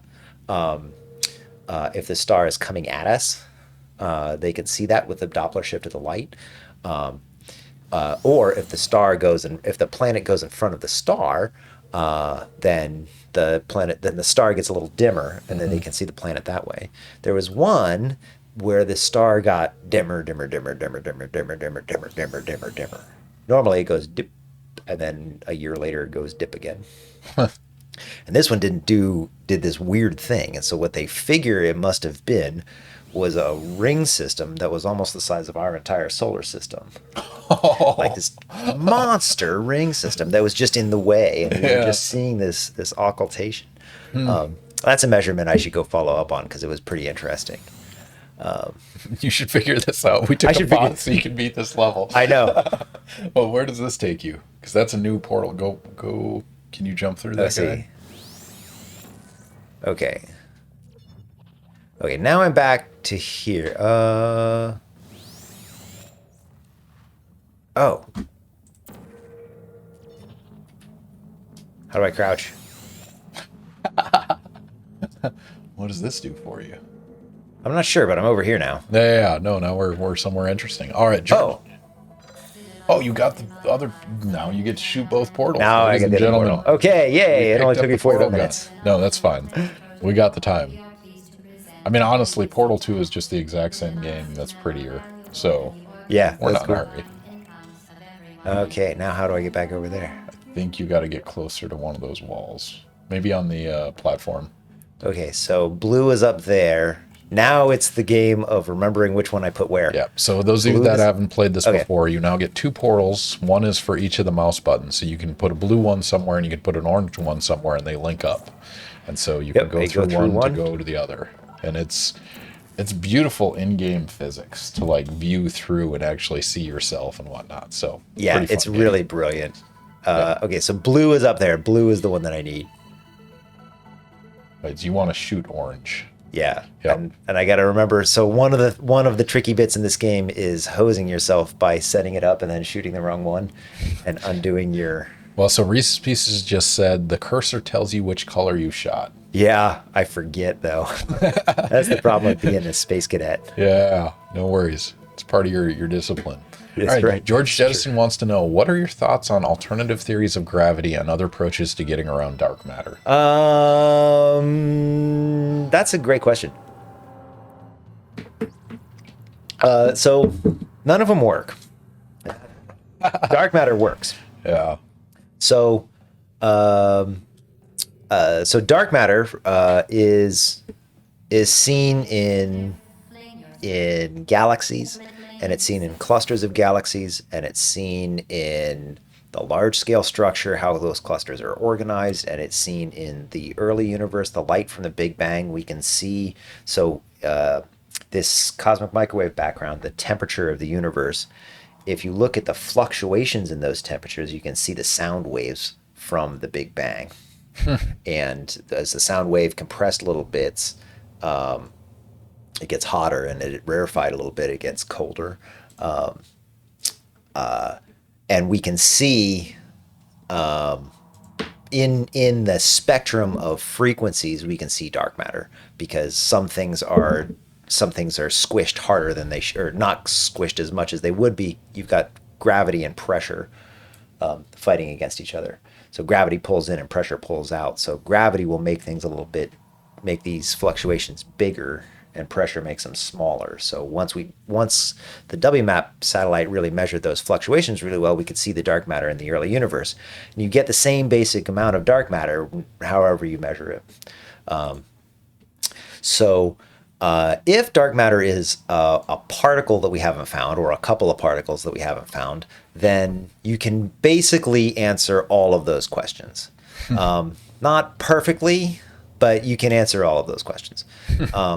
If it's something else, then you have to fix every single scale. And people are working on that. One of the dominant theories is called MOND, which is modified Newtonian dynamics. And there they said, well, let's just say maybe when you're not accelerating very hard, things change. And it works really great, because it was invented to make galaxy curves, make galaxies look right. It works perfectly for galaxies, because they did it for that. And they're working on extending it. But so far, I think that it's going to be something even weirder than either of those things at this point. I think that That's usually the case, isn't it? yeah, I think that this one is going to actually be really weird. You bump up against the boundary of knowledge, and all of a sudden quantum mechanics exists. Like, Right. what the... Why Yeah. is that there? So I said, the good Lord made some things easier on us, and some things he made a lot harder. I mean, that's what's awesome about it, right? So at a similar time interval, you get relativity and quantum mechanics, because none of that shit at the boundary makes sense. And Right. they like, here's a weird answer. Turns out to be right. Right. Or right-ish. Right. Right enough. Or as right as we can tell, Let's see. So here I'm launching myself right now. I like these. Uh-oh. Is that the right portal? We'll find out. Nice. What did that do? Where am I? Oh, you need a cube. Oh, bummer. All right, we should do is the another cube? prediction. We have a bunch of these to spend, and we have not done them yet. So what do you want to do next? Let's see. Let's do the next one. All right. Yeah, it would be a shame not to use these unless you want to save them for Save it for next time. like a year from now. Yeah. Yeah, every 2 weeks it comes quickly, but we've done 25 of these so far. Nice. It's been quite a few. That's really fun. All right, we're going to throw another prediction glad up it's there. been so successful. Spend your internet points right now. If you're not I following, see how it click works. follow, get your 300 standard internet units. The question is, what is the altitude where sound stops? As in, sound requires atoms crashing into each other to make a wave that's associated with sound. The question is, at what altitude does sound stop? Is it greater than 200,000 feet or less than 200,000 feet? When can you no longer hear the screams as you go into space? So go ahead and put your guesses in there right now. Less than 200,000, greater than 200,000. The answer is not exactly 200,000, so we are going to not have the equals to number there. Is it greater than or less than? Bet your internet points right now. And you're on Ask a Scientist Gaming Honor Policy. No Googling the answer. Just throw your guess in there based on, I don't know, anything you know. Yeah. Also, if you happen to check Ask Science, this came up, but this wasn't immediately the question, but it was a follow-up to a super, I think it was a super interesting question. Ooh, that's a fun one. We got a multiverse, bubbleverse question coming up, but we will answer our prediction first and give you a little bit of time to just play. Yeah. How does it feel playing under pressure like this? It's distracting. It's kind of the... Yes, this is the minimum altitude where sound stops. Yep. Yeah. That's another way to frame this. Yeah. Yeah. In space, no one can hear you scream, right? Yep. So when does that scream end? That's not how I would say it. When does the sound stop propagating? Is what the question says. Because if you scream in space, does it still make a sound? Depends on the definition. Yeah. That's really the crux. If you scream in space. All right. 5 seconds. 3, 2. All right. So we have 4 people betting less than 200,000, 2 people betting greater than 200,000, but the people that bet greater bet a lot more. Yeah. So, David, what's the answer? Is it on me? Yep. Well, okay. Maybe it's a dodgy question because it never stops propagating. Really, it doesn't stop propagating as a sound wave until it stops being a sound wave. And that doesn't happen until the density is so low that the particles don't run into each other anymore. And that doesn't happen until you're well outside of the galaxy. Inside the galaxy, there's lots of sound waves. They rattle around all the time. You can't hear them because of impedance matching. So this is like, if you think about a piano string, now just take a string in the middle of the air and pluck it. You're not going to hear it very loud. The way a piano works is it couples it to this giant piece of wood that's very light, but it's giant. So it can resonate. It can move more air. The problem is my eardrums are designed for this air. They're not big enough to be moved by the air that's in space. So the answer is much greater than 200,000 Much greater than feet. So what's the 200,000 actual number? The actual number, I would say it doesn't happen until the intergalactic medium. So thousands of light years. So greater than 200,000. Greater than 200,000 Why'd feet. you settle on 200,000? Well, because that's, you're going up, the atmosphere goes away, and then you're in outer space, right? Yeah, and sound should stop. So it turns sound should out stop in in outer space, if they have the right eardrum frequency, have they can hear you scream. Or if you have a big enough ear. If your ear was the size of the moon, you could hear it. You could hear sound. That's a fun factoid. Yeah, you would need, and I did that calculation once I understood acoustic impedance. Oh man, Jim Fadul had it. So he does vision and neurobiology, and he had an awesome. I don't remember the exact details of it, but he's like, if bugs wanted to see at the same resolution as we do, they would need a head that's like 6 meters wide. Because it's all the different receptors rather than a photoreceptor. Yeah. It's a very similar. Bugs seeing way lower resolution than us. Yeah. So they need a huge head to get the resolution we do. But they see faster. Mm-hmm. I took a class on. They probably see faster because the resolution is lower. Yeah. Right. It's less data processing. So yeah. But I bet honestly they see probably just as good as we do if the processing is fast enough. Yeah. So if they oscillate, you can just do speckle photometry. And you can see basically as well. That's a really good point. Speckle photometry is one of my favorite things. So the atmosphere is noisy as hell, but you can use that noise to figure out what say the stars around the black hole at the center of the galaxy are doing. That's really kind of a fun trick. That's better with visual graphics of how it works. All right. M. Zeki wants to know, If you were to choose a multiverse theory, why would you pick the bubble universe? I don't know the bubble universe. So I don't have strong opinions about multiverse theories because they're all speculative. It's all made up.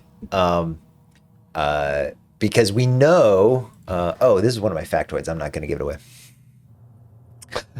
If somebody requests a factoid right now, he'll give it away. I think it was, wasn't it? I mean, you can make up whatever factoid you want. That's really true. Yeah, number 3. That was the one. I just remember that. Ninja Physics redeemed request a factoid. Fantastic. Drop So your we bomb. can tell that the universe is at least 200 times larger than the observable universe. So there is a distance out to which we can see, and that is the speed, basically, not exactly, but basically the speed of light times the age of the universe. And that's as far as we can see in any direction.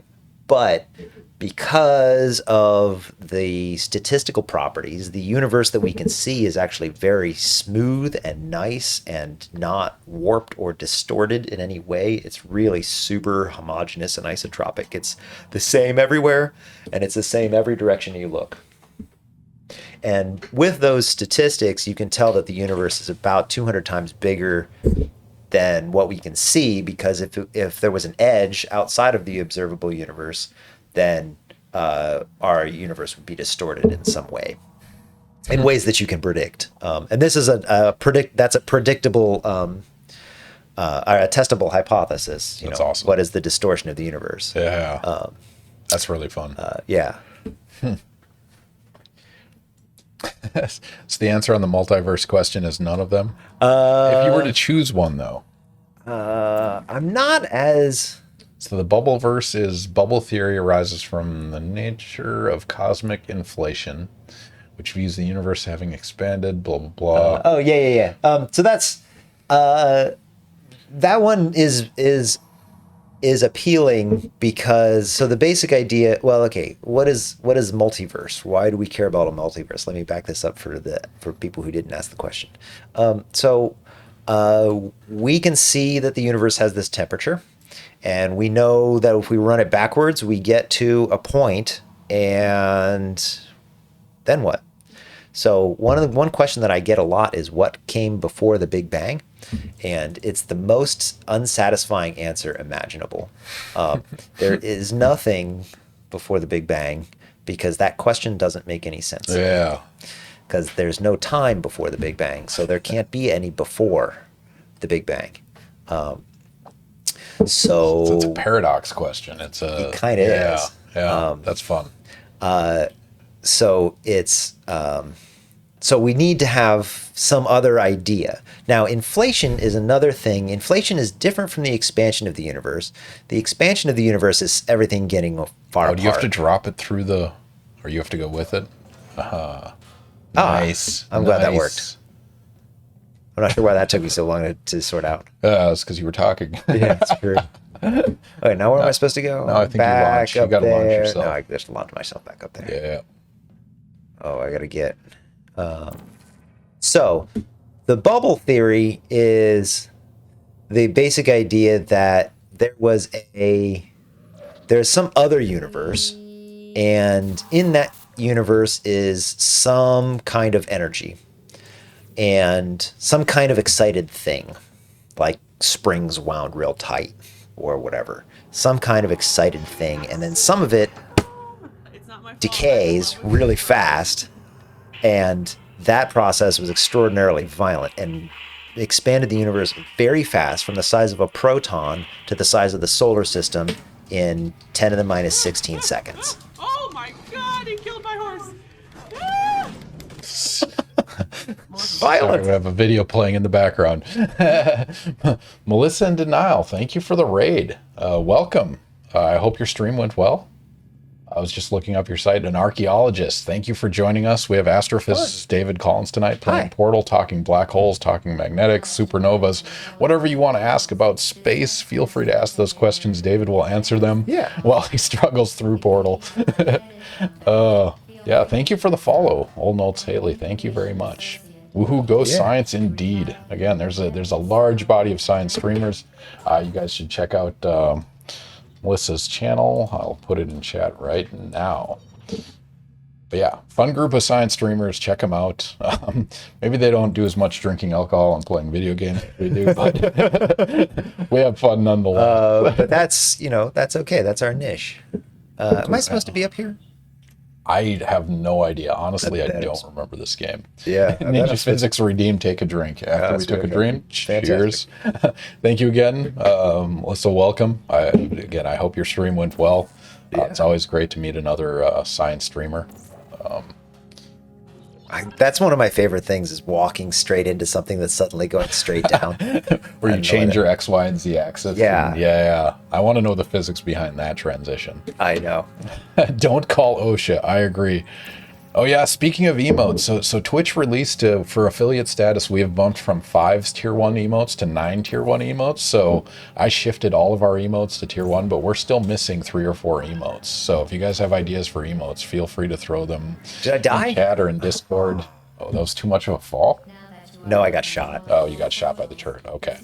So yeah, enjoy your emotes. If you're following, use your standard internet units and unlock those emotes. But yeah. All right, science questions. If you guys have any, please feel free to throw them in chat. Yeah. Well, that's fun.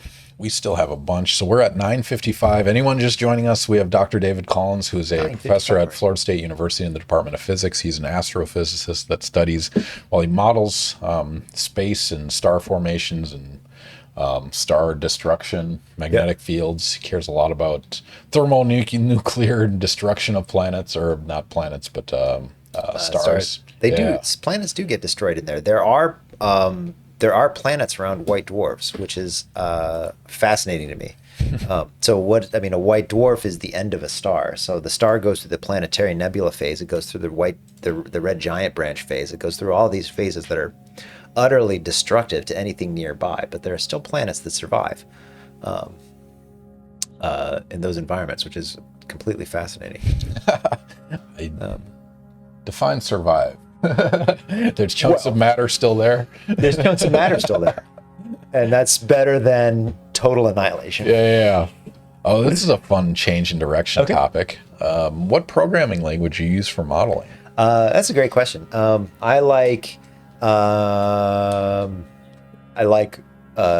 C and Fortran for the heavy lifting. We still use Fortran. There's still some bits of our code that are written in Fortran 69 or whatever. This code is older than I am. But we use Fortran because it's easy to make Fortran go really fast. Because it's a really kind of dumb language. And it's really hard to do anything complicated, so it's really easy for the computer to make it go fast because it knows what it's doing. So Fortran does a lot of the heavy lifting, and that's less true now than when I started doing computational astronomy, because compilers have gotten better and computers have gotten better. But the bulk of the code is in C and a little bit of C++. I do my day-to-day work in Python because Python is so much more intuitive than anything else. You write basically pseudocode before you, and then you're done. It's really handy. Super useful. Yeah, you just kind of think, and then the code happens. And because you can call C from Python, you can make it go fast enough. Claire, thank you for the follow. Welcome to Ask a Scientist Gaming. Mediocre gameplay, expert level science, as we've seen tonight. With that said, Portal is just a fun game. Anyone that hasn't played Portal, you guys should definitely do it. It is a exercise in science. Well, all video games are an exercise in science because the physics that dictate the gaming world do not dictate our same world. So you have to learn through experimentation. So play all the games, but Portal in particular is pretty amazing. It is. What does this button do? Oh, I see.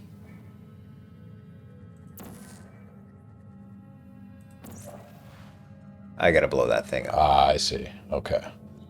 Right? So you have to probably push that button to shoot the... Yeah.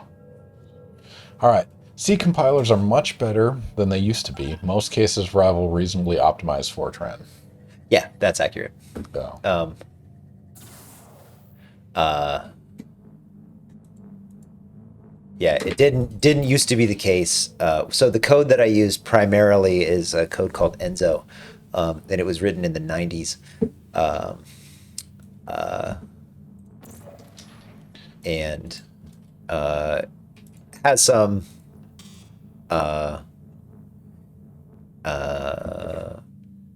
legacy issues because of that. So we should throw up another prediction because it's 10 o'clock already. Oh my God. Time flies when you're having fun. It does. Yeah. Keep going. Yeah, let's try that one. All right, we're going to throw another prediction. I'm super curious about this one. I have no idea. You want to know?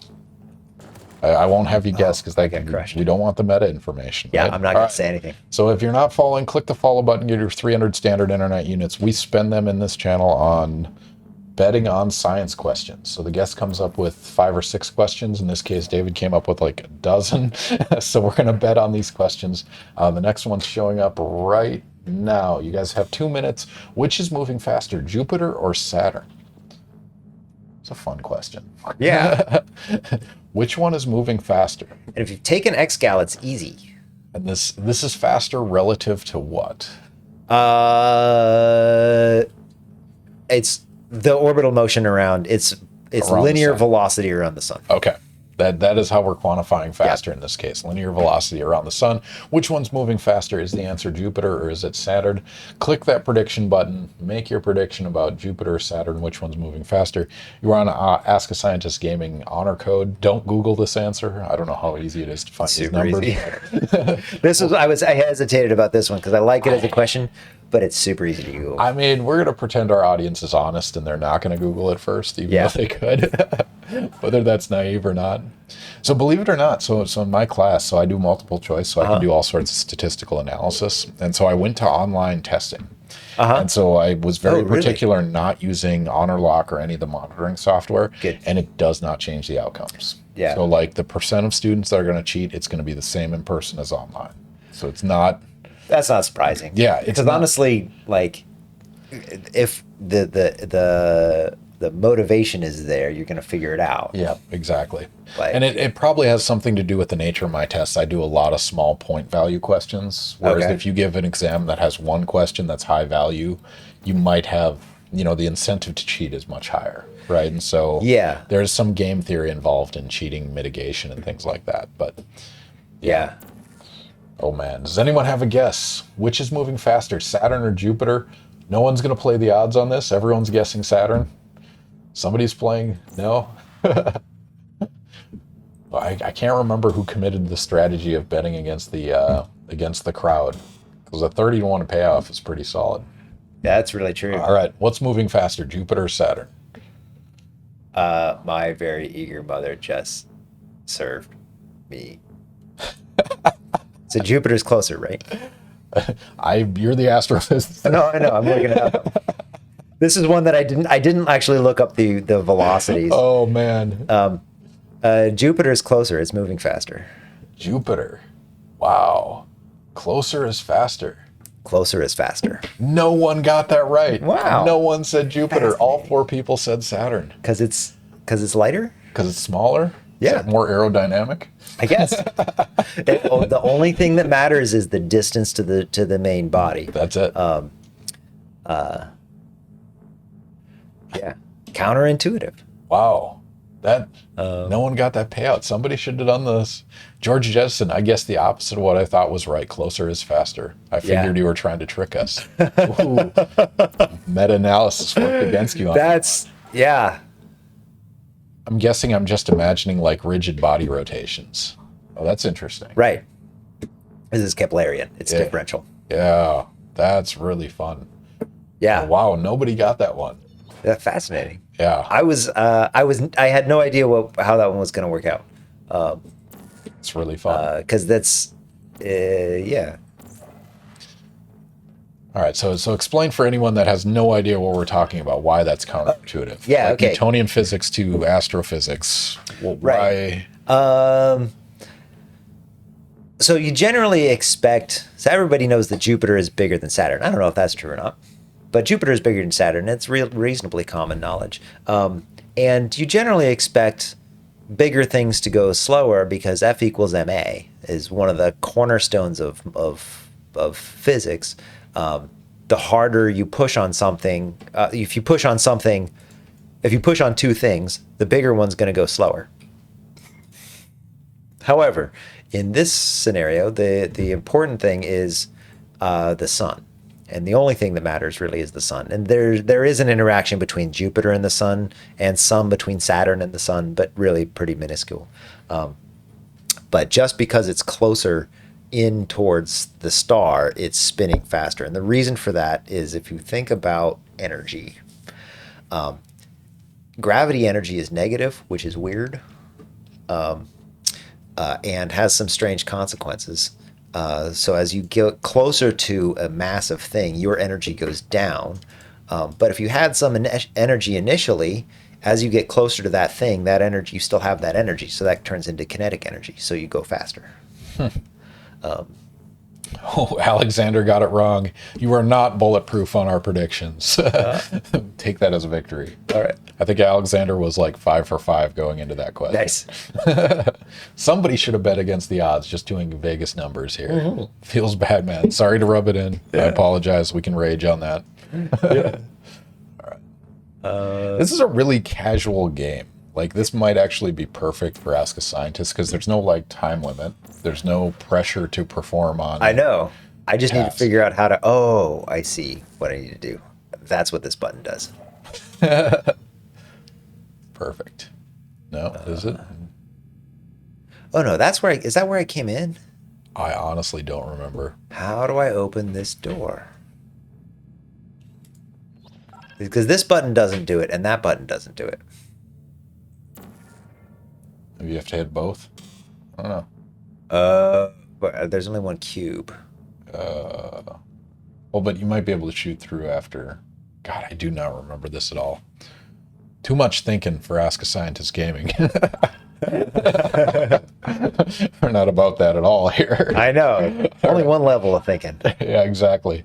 It's too much meta thinking. Where did my companion cube go? Oh, it's way over there in the corner. Yeah. Oh, you weren't using it at all. I know. But I'm not sure which button I need to push is the problem. Because if I need to push both of them, what happens if you destroy the companion cube? I don't think you can. All right. Anyone, if you have questions for astrophysicist David Collins or advice for him to play this game, right? If feel anybody free knows how to throw beat it this in level, chat. Somebody knows the answer. Hamsterlicious, welcome back. It's good to have you. Guest today is David Collins. Astrophysics question, throw them in there. We are happy to answer them. Or somebody asked earlier, is this like a live Google? And the answer is yes. We are happy to answer any questions, whether they're correct or not. It's totally up to you to interpret. My when I was a kid, and probably still, and probably before when I was a kid, my parents had a bet that my mom couldn't get my dad to say "I don't know." That says more about your dad than anyone, actually. It sure does. On two fronts. Yeah. One about the stubbornness, and the other about his deep riches of bullshit. I was going to say his knowledge. Nope, bullshit. Well, no, but he's also very knowledgeable, so you can't tell when he's bullshitting or not. So it was a fun game to try to guess whether, or still is, I guess, a fun game to tell whether or not Dad is making it up or not. There was a Reddit thread recently about it was like, how can you tell someone's intelligent immediately? And I think one of the immediate answers was someone that's willing to say I don't know. Oh yeah. Which is not intrinsically true, because you can say I don't know to everything and you're not knowledgeable at all. But that. But yeah, I thought that was a really good. Like that's one of the things, like qualifying exam. You're on one of my students' committees. Like we really like to push students. Qualifying exams it's not an attack. It's more of a probing how you behave as a scientist. And the way you do that is not to ask questions where they know the answer. It's to keep asking questions till you get to the boundary of their knowledge and see how they deal with not knowing something. And the best students are going to say, I don't know, but here's what I might do to figure it out. Yeah. And that's really where you're finding, the good students or the inquisitive ones or the ones that, you know. Wow, did you just wall clip? Wow. Speed strat. Whoa. It makes me think of Dunning-Kruger. Exactly right. The more you know, the more you don't know, you know. Can you jump? I don't know where I am. You are clipped into the in the wall, floor, yeah. but I'm not sure why they rendered all the machinery below this. Yeah. Why well, is if, this if here? you watch the speed run, like all of this exists and you can like shoot off of the walls and portal through the edges of the game. I'm going to totally do that. No, when I it's get home. absolutely amazing. That's ridiculous. It is a debatable topic. Personally, screw quals. I mean, What do you guys do?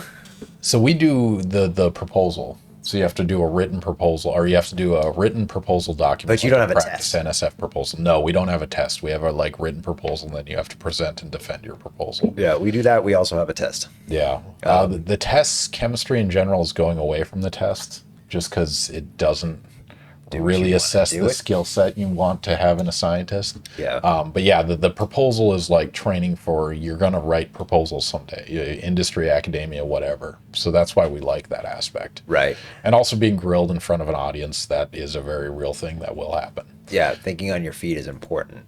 So yeah, quals means very different things in different disciplines and different universities, but that's what our in FSU chemistry quals means. Yeah. But physics, you do something similar, don't you? You have a proposal. We do. We have a proposal. We also have a written test. I see. And I see what I need to do. Oops. Sorry, this one took me forever. No worries. Should probably throw another prediction up there because we are running out of time. It's 10:10. And we still have at least 3 more. Which one do you want to do next? Let's do the first one. Just going down the list? Yeah. All right. I mean, this is a fun big number question. Yeah. I like big numbers. I like really small numbers. I like super fast things and super slow things. Yeah, and this is yeah, that was right.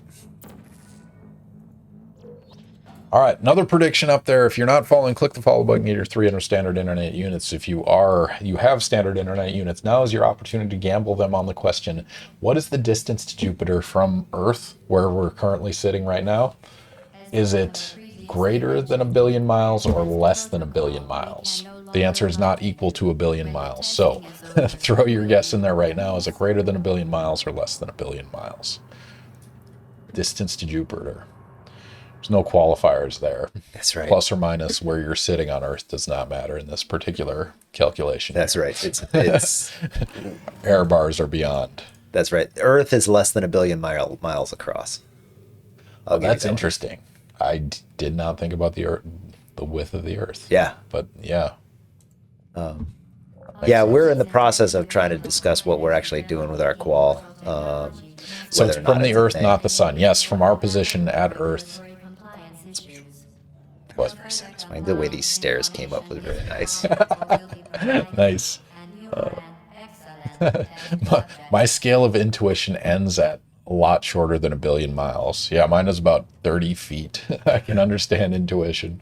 Yeah, that's the thing. I spend a good amount of time in my galaxies class talking about. We have specificity here. What about the orbital position? Is it average distance? Are we saying the distance right now?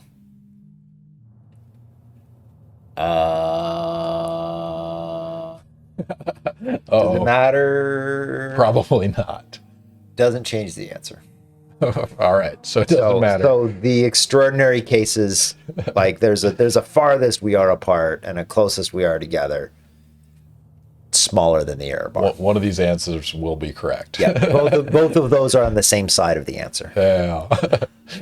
Specificity. This is why I hate writing test questions. And I've done a lot of test analysis and testing theory, and if you change the word from oxygen to writing O2, it changes the outcomes by 2 to 5%.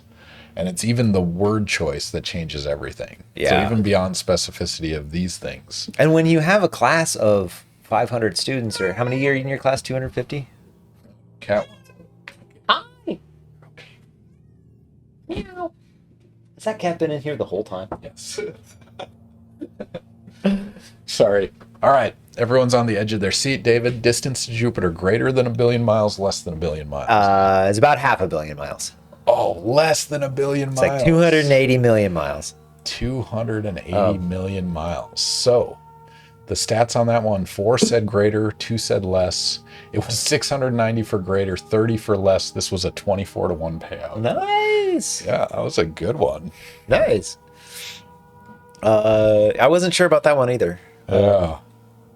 Man, this goes to, like, we had Eugene DePrince on 2 weeks ago, and it was his position is when things get small, they get weird. And we talked about this with Rachel Yohei too, right? When you get to 99.9% the speed of light, our perception just can't deal with this. Yeah. Right? It becomes meaningless. It's not obvious.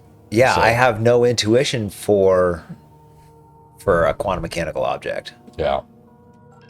I mean, even the space scales, though, talking about 1 billion miles. Right. But even like $1 billion, then like Right. people get upset about these budgets on the infrastructure bill. It's like you don't understand what those numbers are, and you can't. Right. Like, it's not an intuitive thing. No, I think you can train that intuition. You have to work in that But area you have mentally, to, right? But Yeah. you have to train that intuition. It's Yeah. not something that comes for free. Yeah. And that's something my students develop, like knowing relative, like nanoseconds versus pico versus femto, what occurs where. And you start to get an intuition, but it's not an obvious skill. It is a learned skill. It over really time. is. Yeah, I spent a bunch of time during XGAL talking about how big a megaparsec is and how big a galaxy is. What's the mass of a galaxy? What's the size of a galaxy? Yeah. And which galaxy are you talking about? And the answer is big, but some Right. are bigger than others. But Right? some are Really big. really goddamn big. That should be a unit. I know. The RGB unit. Right. Yeah, and even less intuitive infinity and different scales of infinity. And oh my God. That was one of the funnest things when I was in college, was learning about different sizes of infinity and proving that there are more real numbers than there are integers. There are more irrational numbers than there are rational numbers, but they're both dense.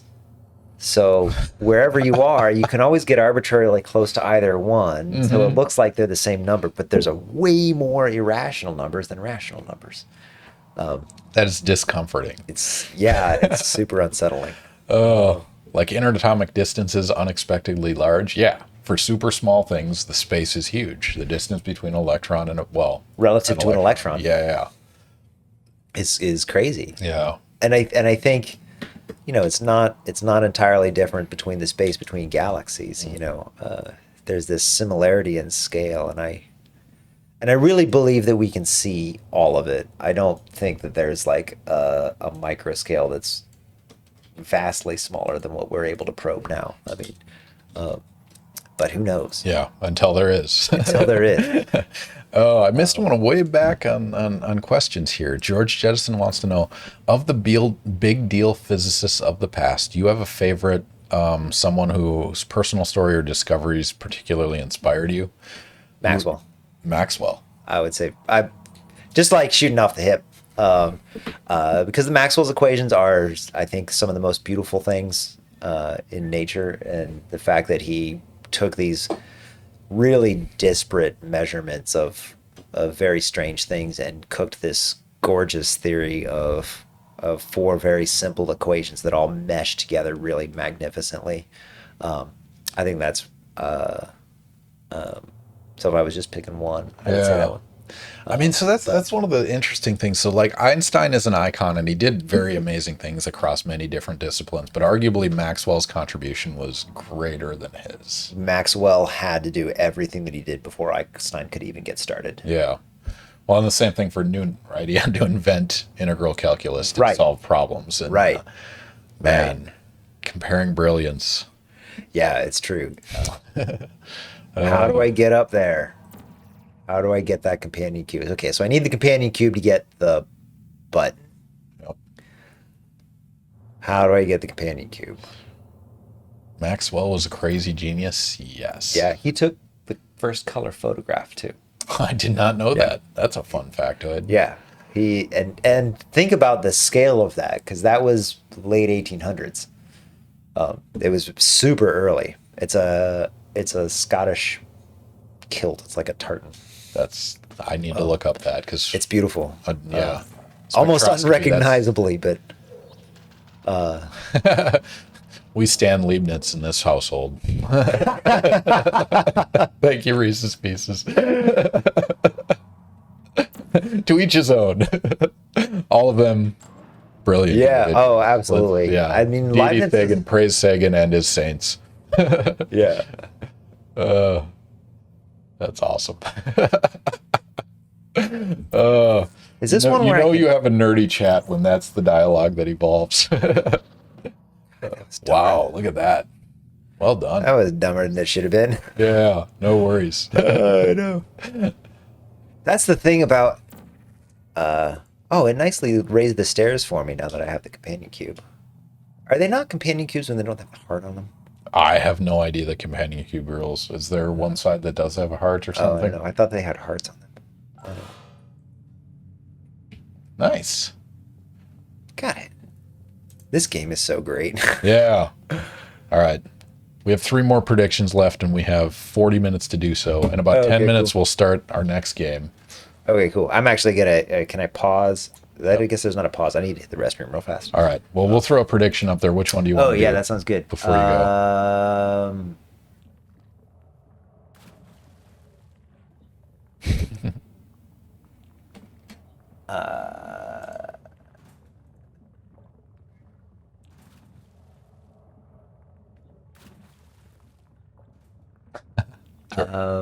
Yeah, let's just do the next one. All right. Sounds good. I think- Is there anything you need to explain on this one? Or is No, this I don't think so. straightforward? All right. Biggest thanks. David's going to go to the bathroom, so we're going to throw a prediction up there because we still have 3 more and we have a lot of internet points to spend. So if you're not following, click follow. If you are following, now is your chance to spend these points on arbitrary questions with units that don't matter, but that's okay because that's the way we like it. All right, prediction is up. Oh, I've won too many characters. All right. There we go. All right, prediction is up. Relative to our sun, the largest black holes are 1 million times larger or 1 billion times larger. This is the largest black holes as far as we know they exist. Are they 1 million times larger or 1 billion times larger than our sun?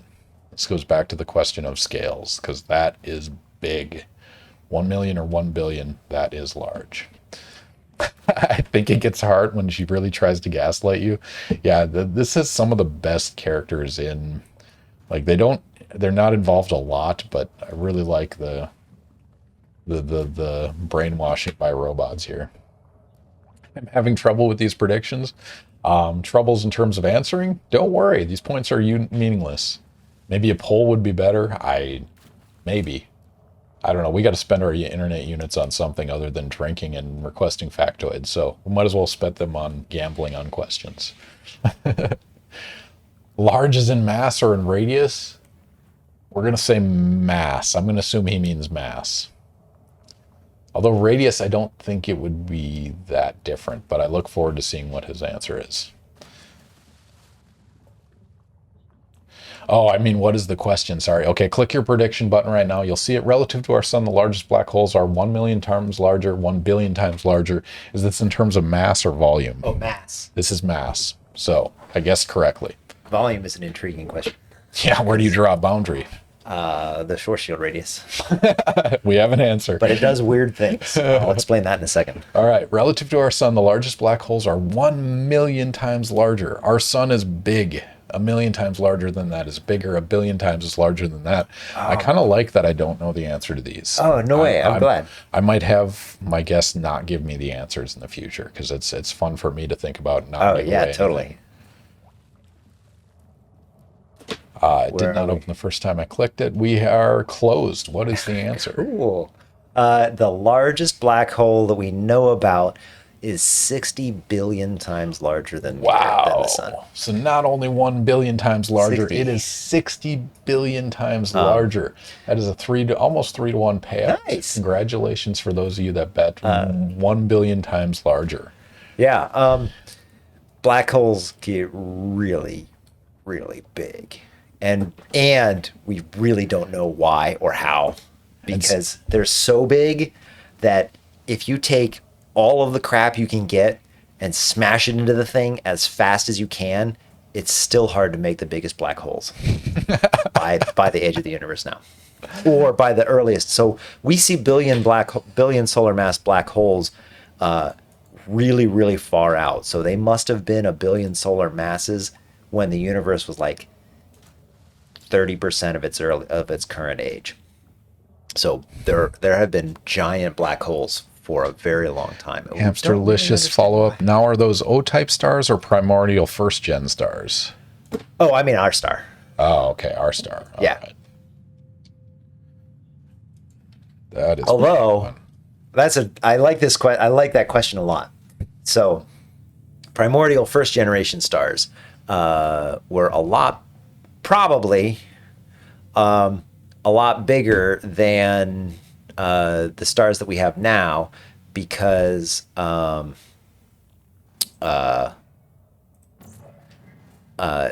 temperature was so much higher, and so the pressures are a lot higher, and so the support against gravity is a lot more aggressive.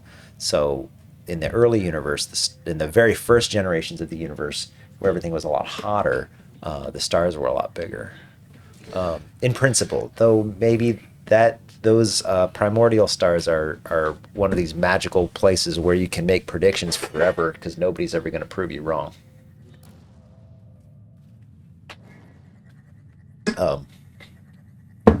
Okay, let's look at this level for a second. So Alexander's debating between greed and making you guys drink. We will drink either way. So cheers. In fact, watch this. I have an infinite number of standard internet units, so I can literally just do this over and over again. Take a drink. I'm out of beer. Can I mooch a blue moon? Yeah, by all means. We killed that six-pack. All right. Oh, Hamsterlicious. Oh, they meant the largest black holes. Yeah. Yeah. I meant the biggest black holes. Yeah. Wow, I took an introduction. This is an interesting thing. Black holes that we've observed before 2015 were either like one solar mass or like a million solar masses, or maybe a billion solar masses, but there were none that were like 50 solar masses. And then we turned on LIGO, and we could actually see black hole mergers, and then all of these black holes are 50 solar masses, and we're like, why is that? There shouldn't be 50 solar mass black holes, because you would need something bigger than 50 solar masses to make a 50 solar mass black hole. How do you make all these 50 solar mass black holes? There's a crap ton of them. All of the black hole mergers that we've seen with LIGO have been 50 solar mass black holes. That's an exaggeration a little bit, but it's been super weird. You were gonna say there was a comment from the.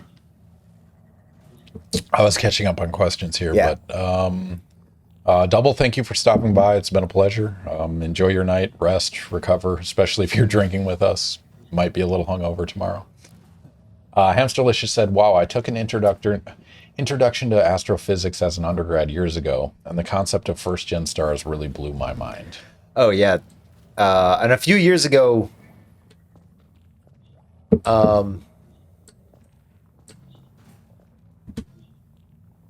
wait, I just did that. We've gone too far, ladies and gentlemen. I don't understand what I'm supposed to do in this room. I don't know, but you got 2 minutes to figure it out. Hamsterlicious has redeemed Take a Drink. Hamsterlicious, cheers to you. Fantastic. David, cheers to you. Thank you for joining me. Thank you all for joining us in your comments and questions and chat. It really makes this a lot of fun. It brings up intriguing dialogues and interesting concepts and ideas. It's fun to think about outer space. Yeah. And how it relates to us. It's very easy to lose sight of this, and this is one of the things I teach general chemistry, and so it's a lot of students that are, first time in college, just taking classes, and they've spent their entire lives jumping through hoops, just trying to complete the class, get the grade, and I really want them to just think about this stuff. you know, like, and be reflective on what it means, what are the implications for our lives on a day-to-day basis. It's not quite as sexy as astrophysics, but No, but I think all those are crucial. You know, that's like astrophysics is pretty. well, one thing we're talking about now, we're doing thermodynamics, which second law of thermodynamics, entropy change of the universe, right, predicts Right. spontaneity. And so we Right. show these, you know, delta S system, delta S surroundings. Surroundings is everything, right? And so, like, yeah, we talk about astrophysics, just not directly in my class. But fun discussion. All right. And I'm gonna die. I fell in the goo. We got about a minute before we're going to switch over games. Oh, okay. M. Ziki wants to know, what do you think are the odds that you would be asked to go to Mars? 0. I'm fat and old. I was going to say, we do not have the athleticism to be an astronaut. Like, that's no joke. They are in shape. Like, they are athletes. There's a dude a friend of mine, who is in shape beyond belief. And he's been wanting to go to be an astronaut for a long time, and even he couldn't do it. And he runs up mountains for fun. We drink beer and play games. That's right. I play video games. Contrast. Right. Being an astronaut is super, super difficult. Yeah, and rightfully so. That is a non-trivial experience. Yeah. Like, I don't think I mentally have the ability to handle launch and takeoff, and I would get that sick. is mentally non-trivial, physically non-trivial. Yeah. Wow. Yeah, right. Even a orbital sounding rocket like Yeah. Bezos's. Yeah, the SpaceX and the Right. Guys, I'm stuck on this level. George Jettison. I don't even like to poop in public restrooms. Directly related. Man, they didn't figure that out for the moon landing. They didn't figure out the toilet, so they just took a lot of anti-diarrheal and plugged themselves up for a week. They held it in through space travel, through flight, through landing. I'm not that strong. Oh my God. No, but that's athleticism, right? That's ability. It's really true. Oh my God. But it's more than it's like a deep zen as well. Like, you need athleticism, but you also need some really heavy inner calm to be able to weather that kind of those kind of forces and that kind of stress and that kind of anxiety. Like, I think that would be amazingly fun. But I mean, I don't know. We might have a commercial flight available at some I mean, how old was Shatner when he went up? He was almost 80, right? Yeah, he was up there. So. Yeah, it's true. I think if commercial space flight, if Virgin Galactic really gets off the ground, I'll totally do that. Yeah. Ninja Physics, waxing poetic here, Neil deGrasse Tyson quote, we are all connected to each other biologically, to the Earth chemically, to the rest of the universe atomically. Yeah. I would say the rest of the universe gravitationally. Gravitationally. I would use that instead of atomically, but so it goes. So it goes. All right. Yeah, the connections David, are heavy. Are you ready for this? What's that? It's time. It's time for NARC? It's time for NARC. Dope. Ladies and gentlemen, who's ready? It is time for NARC. All right, pause. All right, cool. I'm stuck on this level. Maybe I'm hit gonna have to. escape button. Oh yeah. Freeze the screen. And now it is time to switch to NARC. I'll go to heads in a bit so you can tell them your knowledge. I will pop up NARC. Dope. So this has become a mainstay of our channel. For some reason, I'm not entirely sure. I played it once when I was on stream, and so now it has become somewhat mandatory. So I apologize if you're not excited. But apparently David might have actually played this game at some point. I played this with George Jettison. So George remembers this too. He may. Like the Nintendo version or the arcade version? Oh, Aladdin's Castle. That's where it was from. My memory of it was renting it from Blockbuster.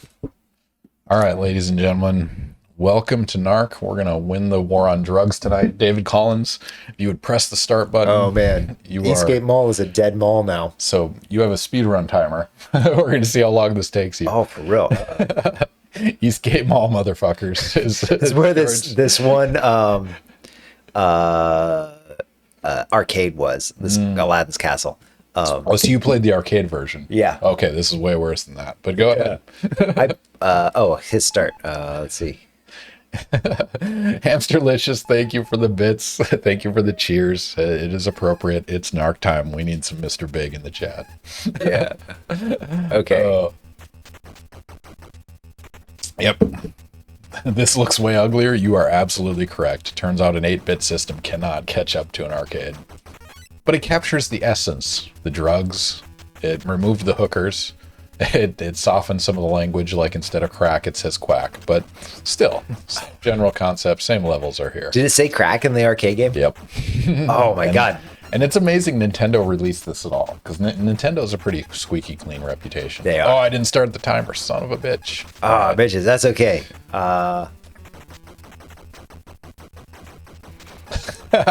Technically, it's not electron repulsion since particles aren't real in QFT. So get your filthy fields off of me. Oh, I love that the dogs get littler. Now I really want the arcade version. Like, was it filthy? Did the dogs die? Man, I have that somewhere. I'd have to look up how to play the arcade version. I have it. Justin Kennemer actually played the arcade version. Oh, really? Handicap on time for the non-world record holders. You got a 1 minute free. We'll see. I'm taking all my guests, and we're gonna rate you based on your times on NARC. Based on how fast we get through. Yep, that's the biggest priority of this game and this stream. Hilarious. All right, we should throw up another prediction. Yeah. Which one do you want to do? What's next? Discovered first. Or Berry Center. Let's do the Berry Center, because now I'm second guessing whether or not. Oh, you're not sure about? Interesting. Yeah. So the question, I'll tell everybody. The question was, because it's still interesting.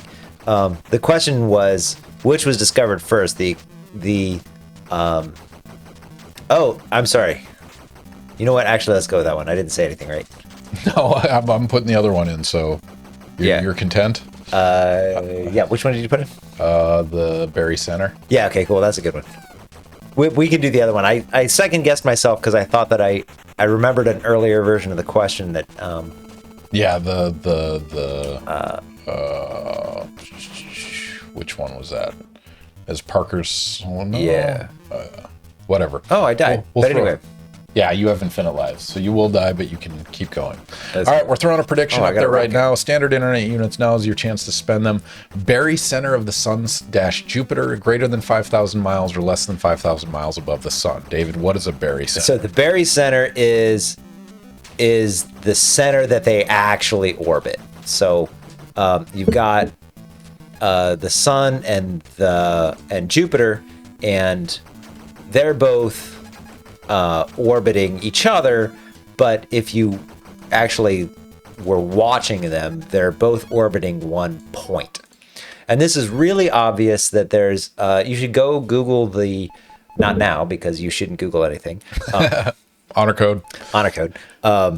At some point, Google the orbits of Charon and Pluto, because Pluto and Charon is Pluto's biggest moon, but it does not orbit Pluto. It orbits a space about 2 Plutos outside of Pluto. So if you can I pause? So if you look at, we've got these two things. You want one thing to be going around another, but really they're both going around one point. And so this question is, where is that point for the sun and Jupiter? Is it greater than 5,000 miles above the sun's surface or less than 5,000 miles above the sun's surface? That is the question. So you guys have about 40 seconds. Get those guesses in now. Spend your internet points. Don't save them. You might as well gamble them. Oh, you got to jump in the car. How do you jump? Tapping B instead of, yep, there you go. Yep, there you go. Oh, dope. I love this. Accept. Dumpster tower. Oh man, who doesn't need a dumpster tower? There's a very particular pattern you have to do in this, and it's very frustrating. It's not completely random. My brother's actually reverse engineering this game and figured out how some of this works. No way. Yep. So, David, I will confess, I'm the world's fastest player in this game. Are you really? Yeah. So it started out as a joke, and then chat challenged me, so I got the world record in this. And so Scuzzbot, who's probably in chat right now, he's a electrical and computer engineer. So he's reverse engineering this game to figure out how it works. That's hilarious. Mm-hmm. I read a really interesting article on. This is really boring without a car. Yeah, jump. Even with the car, it's not a great level. So tap, tap, tap. Yep. You have like 3 frames to tap. That's still. All right. Very center of the sun dash Jupiter. Greater than 5,000 miles or less than 5,000 miles. Can I shoot those helicopters? You can rocket the helicopter and destroy it. But you got to jump and rocket it. So tap B and then tap A. A little fast. Do I not have any rockets? You do. You just got to do a faster tap. There you go. All right. Very center of the sun in Jupiter, greater than, less than 5,000 miles. Are we there? Yep. The answer is what? Was 30,000? Yes. So it's greater than 5,000 miles. Quite a lot larger. So. Ooh, 5-to-1 payout. Congratulations to Big Spooky Skeleton. Congratulations with your 410, your 5-to-1 payout. So what that says is Jupiter makes the sun, makes the sun move more than the sun. Jupiter. Okay. That was an amazing sentence you just got. Thanks. I had to interpret that, but yeah. It moves the sun more than the sun's volume. Right, more than the sun's size. Yeah. It really rocks the sun around quite a lot. I mean, so I learned about this one this week, and this was fairly mind-blowing because, like, you have this cliche image and the toys that represent everything rotating around the sun, but Jupiter's sufficiently large that it's no longer in the sun. Yeah. It exists, that very center is outside of the sun's surface at 30,000 miles. Yeah, that's amazing. Yeah. Which on a, I guess, astronomical scale, that's not a lot, but it's not in the sun. Right, but it's outside the sun. Mm-hmm. That's pretty fun. One of my favorite, speaking of reverse engineering games, I saw a really cool article on someone who had reversed engineered the load times on GTA, one of the Grand Theft Autos. I think it was GTA 5, but I can't remember. And they realized that there was this very subtle programming glitch that made the run times, the load times for GTA super, super long. It turned the parsing of one of the data files into an n-squared loop instead of an n loop. So instead of going through the file one time, it has to go through the file as many times as there are things in the file, which is a lot because of how some C functions worked. Man, I love the scientist in me loves that, like the speedrunning community. I just love it in general because it's like find the boundaries of the game and then break it. That's really fun. I just absolutely love something. God, can somebody clip that? Alex Robb isn't on tonight, but he would have loved that one. I'm not good at this game. I mean, but that's what sucks about that. There's nothing skill related to that, right? No. You just have to memorize the pattern. Yeah. And this is the slowest level in the game, actually. Okay, cool. So if you have the car, you can do it in like 2 minutes. If you don't, it's like 5 minutes. That's really funny. Don't take it personally. No worries. It's the nature of the beast. But anyway, yeah, congratulations on anyone that said less than or greater than 5,000 miles. That is a counterintuitive outcome. Oh, Scuzzbot is trying to like figure out how to recode this so this card just bounces off instead of explodes. Which would make it a lot more fun. That would. What even are these things? Towers of dumpsters? Yes, in the arcade game they are much more obviously dumpsters. In this game they are just green monoliths. It's really kind of incredible. Yeah. This game is something else.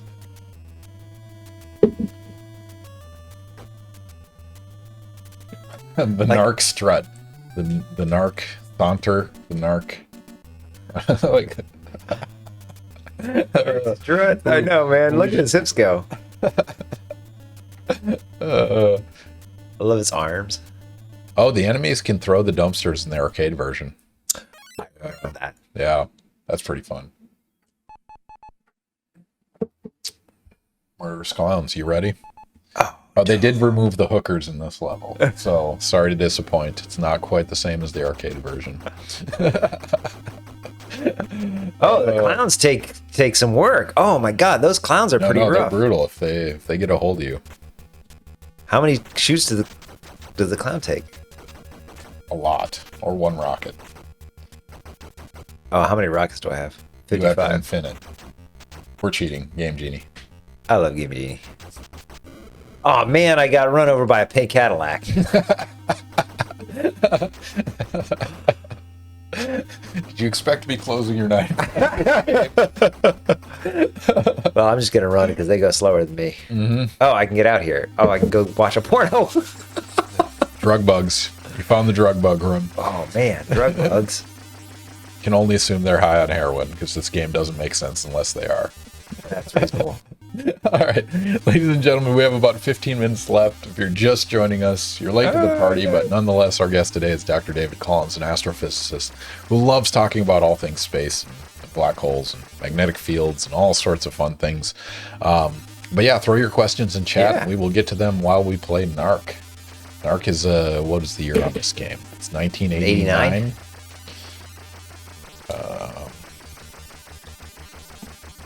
Yep. 1988 is when this came out for the NES.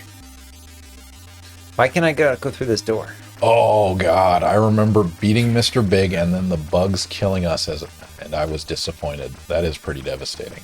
So go through that door, but don't press up after you're through the door. That's what I keep doing. Yep. I apologize for laughing. No, you don't have to apologize for laughing. That merits a rage. Maybe some alcohol. Cheers, David. Come on, let me get out. I gotta get out of here. So go all the way to the right. The last door on the right. All right. Another thing you need to fix? No, I think drug bugs is part of the game. We got to keep that one in there. But cheers, everyone. All right. Get stabbed. We got 15 more minutes. Should I do the last one, the discovered first? Yeah, sure. All right. We're going to do one more prediction because we have them. We might as well spend them. Standard internet units, get ready. It is time to spend your SIUs. All right. So this is a discovery question. This is more a history question. History discovery timeline question. So what was discovered first? Exoplanets, which are planets outside of our solar system, or the expansion of the universe? Which of those two things did we as humans discover first? Does that summarize? Anything you want to add? Yeah. Where am I supposed to go? So did you win in this one? Did you get a card? No. Which one am I going? The farthest right one, that one right there. Oh, there's a card that I was missing. Oh yeah, the door as soon as if you could delay the yeah, no, I agree with that. Do I go? Oh yeah, you got the card. So don't really? press up when you go through the door. Just okay, left. Silver safe card. Oh. I'm only half paying attention. Oh, that's fine. I mean, in terms of mindless games, this is much easier than Portal. Right? Yeah, it's accurate. Zelda, it's just go right for the most part and shoot. Yeah. Though that did definitely scratch my Portal itch. I'm gonna have to get the game and. Yeah. I mean, it's worth it. $15 for both of those games. That's like 12 hours of gameplay at least, and it's really fun gameplay. Anyone that hasn't played Portal, I strongly recommend it. This is the only level you go left on. So heads up on that. This is the goofy foot level. It is the goofy foot level. Also, you're collecting marijuana plants. Dope. So your kids aren't watching anymore, so this is fine. That's good. Oh man, some of the marijuana plants have bombs in them. That's not cool. I mean, if you were $1 million grow house. If I was $1 million grow house, then I would probably put bombs. But what you want to be is $1 billion government, so that you could just change the legislation. Yeah, exactly. Just buy some Congress people. That's right. Yeah. We should just take care of that. $1 million, you're a criminal. $1 billion, you run the rules, right? Yeah. I like it. All right. Yeah, somebody I read somewhere if you owe the bank $1 million, you have a problem. If you owe the bank $1 billion, the bank has a problem. Yeah. And that is how Deutsche Bank has screwed us, because some very famous people owe them a lot of money. Man, it's so hard not to be jaded at this point, It really right? is. Like, we are just powerless, and we're like financially comfortable. Like, we can't complain too much because we have good salaries and health insurance and everything, but the system is just so stacked against all of us. It is. It really is. And it's crazy. And it's like, this is something that I think is there's I don't know, some truths about nonlinear dynamics and chaos and growth of complexity that I think I would love to understand better. But I think that power clumps and money clumps, and there's reasons for that I maybe don't understand and maybe could understand later. That I think make it inevitable for the deck to get stacked against some fraction of people, and that's maybe bleak. So I saw this really cool, like, I don't know, meta-analysis or meta-theory about, corporations and them becoming a certain size, is that, when you have a corporation, it's no longer a CEO, it's a board of directors, right? And when you're a board of directors, you're no longer a human being making decisions.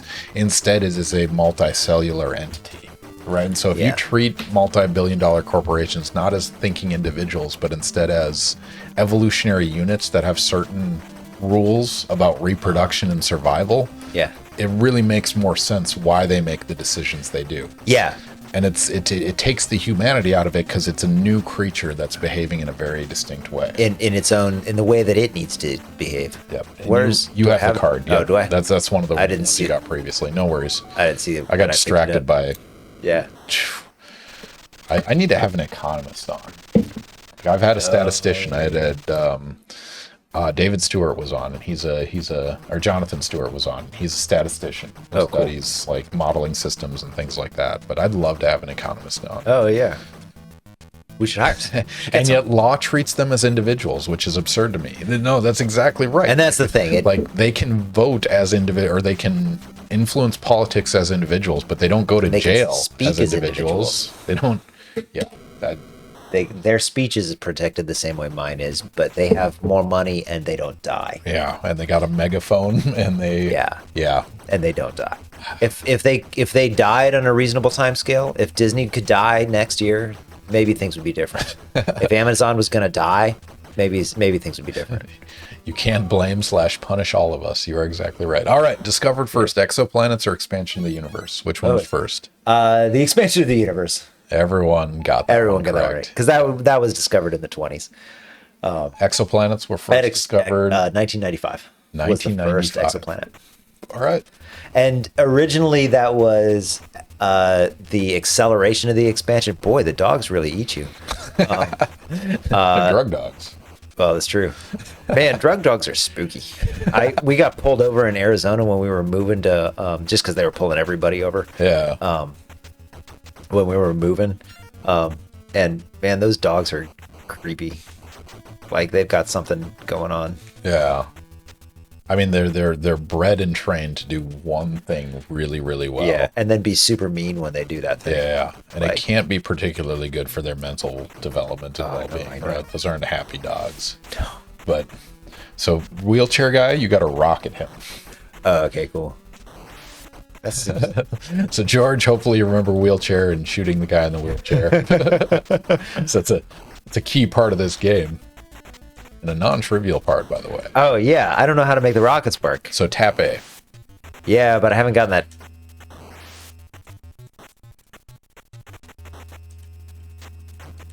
It's got to be really nice. There you go. And then he inchworms.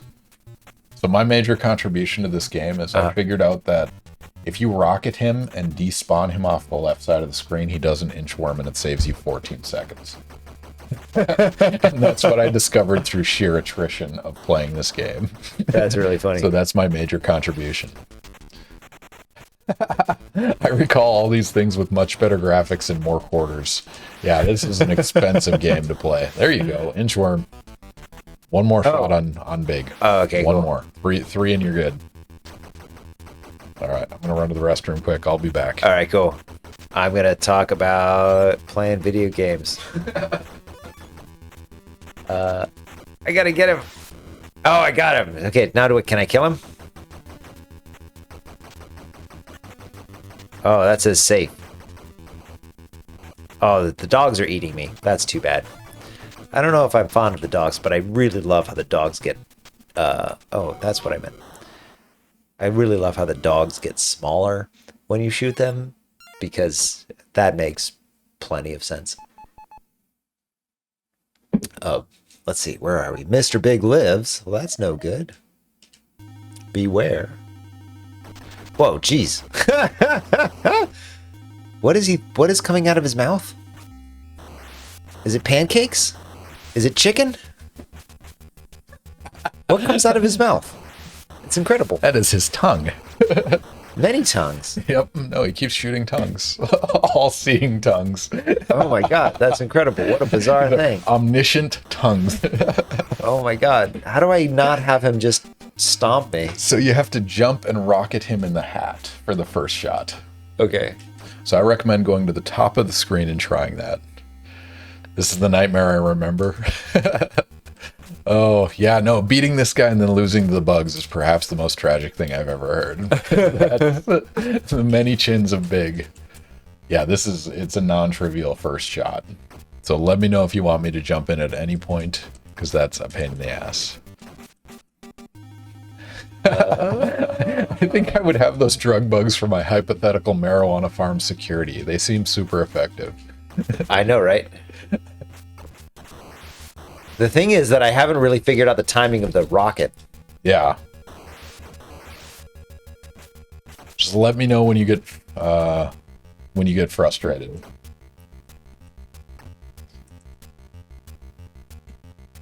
I had a couple beers in me and my frustration tolerance is super high. No worries. I mean, you're still it's only 10:56, so you have 4 minutes to beat him. You're fine.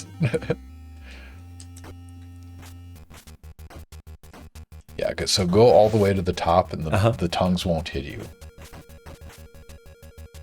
Somehow that didn't work out. You didn't stay at the top. Wait, go all the way to the top so the tongues won't hit you. So you can rocket in from there. Yep. I understand. Yep. So if you stay up there, I mean, he'll still run into you, but it gives you some time. All right. So I got to give myself some space. All right, you guys have until David beats Mr. Big, so you have, I don't know, 20 minutes to ask questions. So throw your questions in chat right now. What do you want to know about astrophysics, space, modeling, star formation, and destruction? We are happy to address those questions, or any questions for that matter. We are happy to discuss them. And all-seeing tongues. And all-seeing tongues. Expansion of the universe. That was... So you had a couple that were everyone got them right. Which ones were those? Those were expansion, and they were white dwarf is the sun's stellar endpoint versus black hole. Yeah.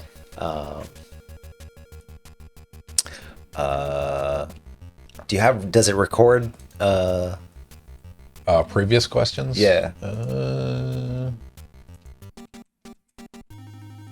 I can't see the outcomes, but I can see what's asked.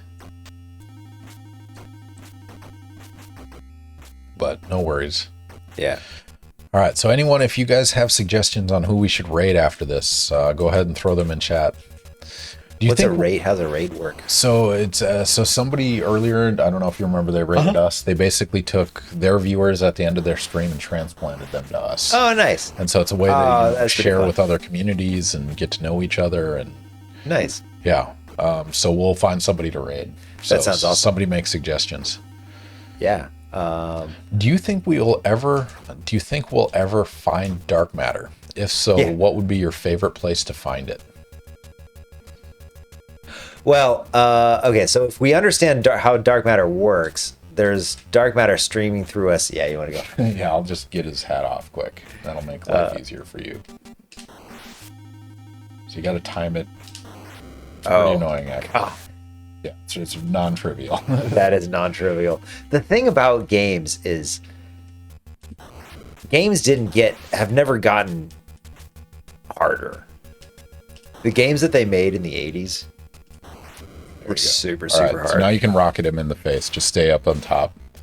Tap A to blast his face off. Yep. Anyway, where do you think we'll find dark matter, and what would be your favorite place? What would be my favorite place? Well, hopefully we'll find it in a lab. Actually create dark matter or find it? Or see it.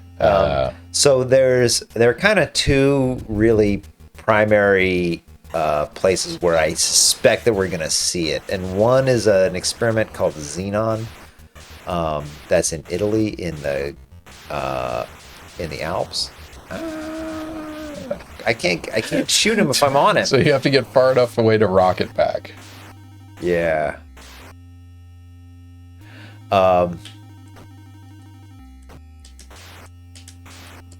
Tap less time on the button. I think more time on the button. Nope, less. Like that. I see. There you go. Okay, so now I see. it's You're right. bullets. You're right. Now it's bullets. All right, phase 2 of Mr. Big is on the screen, ladies and gentlemen. Oh man. Oh man. Oh, I totally remember seeing somebody do this in the arcade. Yeah.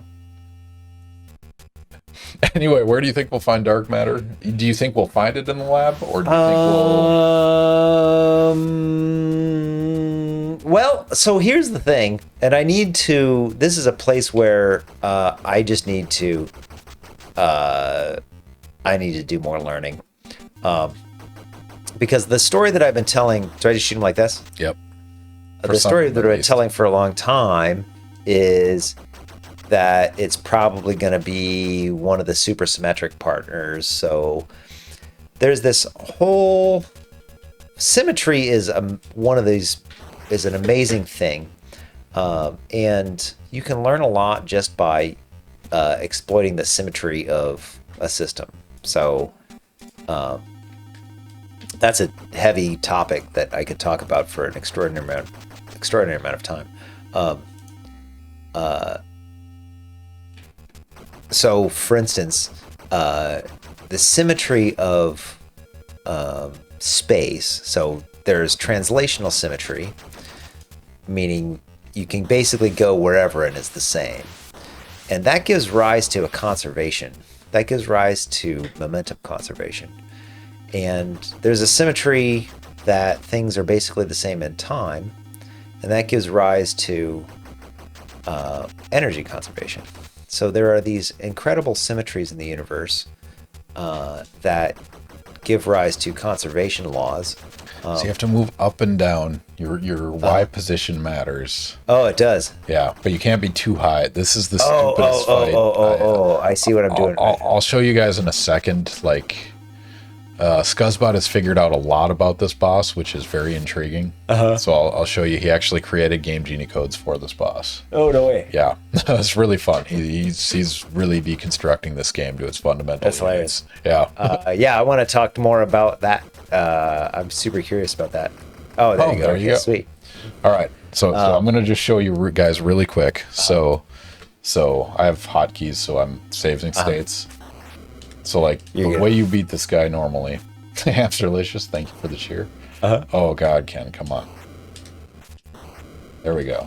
And so you have to shoot him, and your Y position up and down on the screen matters. So like when you position and when you shoot him matters. Yeah, because because his hitbox is little. And his hitbox is very jank in this. And so hitting the first two versus the next three is very different. You mean vertebrae? Yep. Oh, you're killing the vertebrae. I see. So you have to shoot those, but let's put in the cheat codes.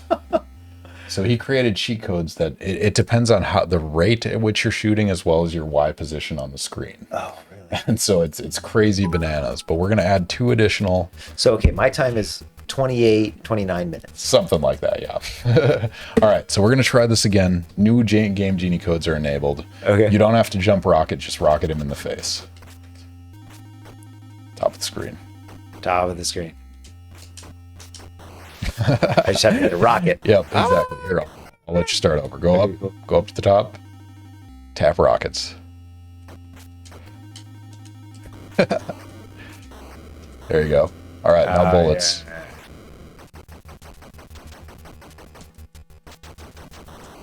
Yeah. No, stop. Sorry, this is such a fun new toy I have to show you guys. All right. Ah, sweet. All right. So let me show you this. So like he's made it so this hit time, you don't have to jump and shoot, you just shoot. Nice. Then essentially the vertebrae automatically get destroyed. That's right. Because he corrected the timing spacing. All right, go to the right. You'll find an exit here. So yeah, Scuzzbot, thank you for the Game Genie codes. Anyone that wants to play this, we will share Game Genie codes, maybe on Discord. How do you rate Game Genie codes? You basically have to know, and he could explain this much better than me, but there's certain, I don't know, hex code in the game that dictates when the shot has to happen, and you can expand that window. Let's say if it hits anywhere in this window, it actually hits rather than this very specific one. So how? Yeah. But a Game Genie code is just like a string of hex. Yep, and you just edit one particular number or term, and it changes like how it reads out number of lives, or it reads out the hitbox or the timing of hitting something. So yeah, it's really interesting. That's awesome. This is civil forfeiture, the level. There you go. We'll say 30. Oh, by the way, one of our emotes is the $24,000 gold blocks that you stole from whoever these drug dealers are. All right.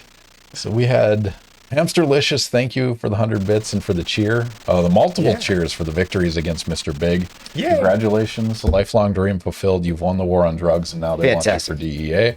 Now you can put your initials in. Fantastic. There's a 2 pixel check on the Y dimension. I changed that constant to be much bigger with the Game Genie codes, is how he did it. Okay. But it's pretty impressive. He was here last weekend over Thanksgiving and showed me how they actually break down. It's amazing. That's really fun. As a coder, you'd really appreciate it. Yeah, totally. Do you just decompile the source? I think that's what he's doing. And then the other thing we did is we made a tool-assisted speedrun where you can control frame by frame what the character does and see what the cause and effect is in the code. Oh, fun. And so he made a speedrun that's like 8 minutes and 47 seconds, where the world record is 9 minutes and 24. So pretty fun. All right. That's really fun. We are 6 minutes over our time. All right. Ladies and gentlemen, thank you everyone for stopping by. Hamsterlicious, thank you for the sub. 7 months. It's crazy how fast time flies. TAS is so entertaining. Yeah, follow us on our YouTube channel. I think I have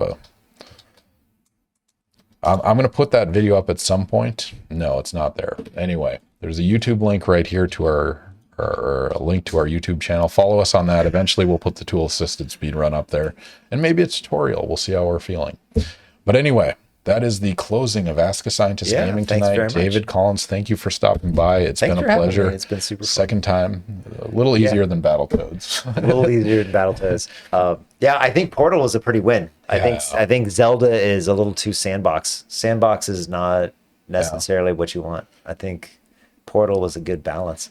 Yeah, I think you might have played the highest resolution games we've had on this channel so far. So congratulations on that. But again, everyone, thank you for stopping by. Your questions are what really moves this channel forward. Stick around. We're going to do a raid. I think there was a suggestion. Who was that for? I don't remember. I'll search through. Someone playing Aldreas, who's playing Final Fantasy VI. So stick around for a raid. We'll say hi to Aldreas and Final Fantasy VI. In the meantime, David, any parting words for the audience? No, thanks. George, it was great to see you again. I love you, buddy. Via the internet. Yeah, via the internet. David, thank you again. It's always a pleasure to have you on. It's always a pleasure to hang out and discuss Yeah. science and This is space super and fun. physics, and I really enjoy it. And again, thank you very much, everyone. And until Yeah, next thank you. time, This is really fun.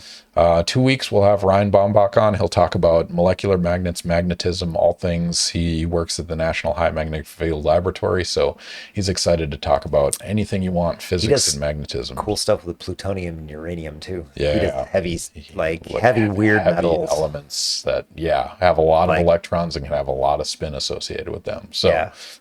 Those are weird metals. That's really fun. yeah. Yeah, he does a lot of cool stuff. I like Ryan. He's a good guy. And George, you perfectly summarized it. Good night, Night, nerds. We'll see you guys next time. Until then, Love it's you. been a pleasure.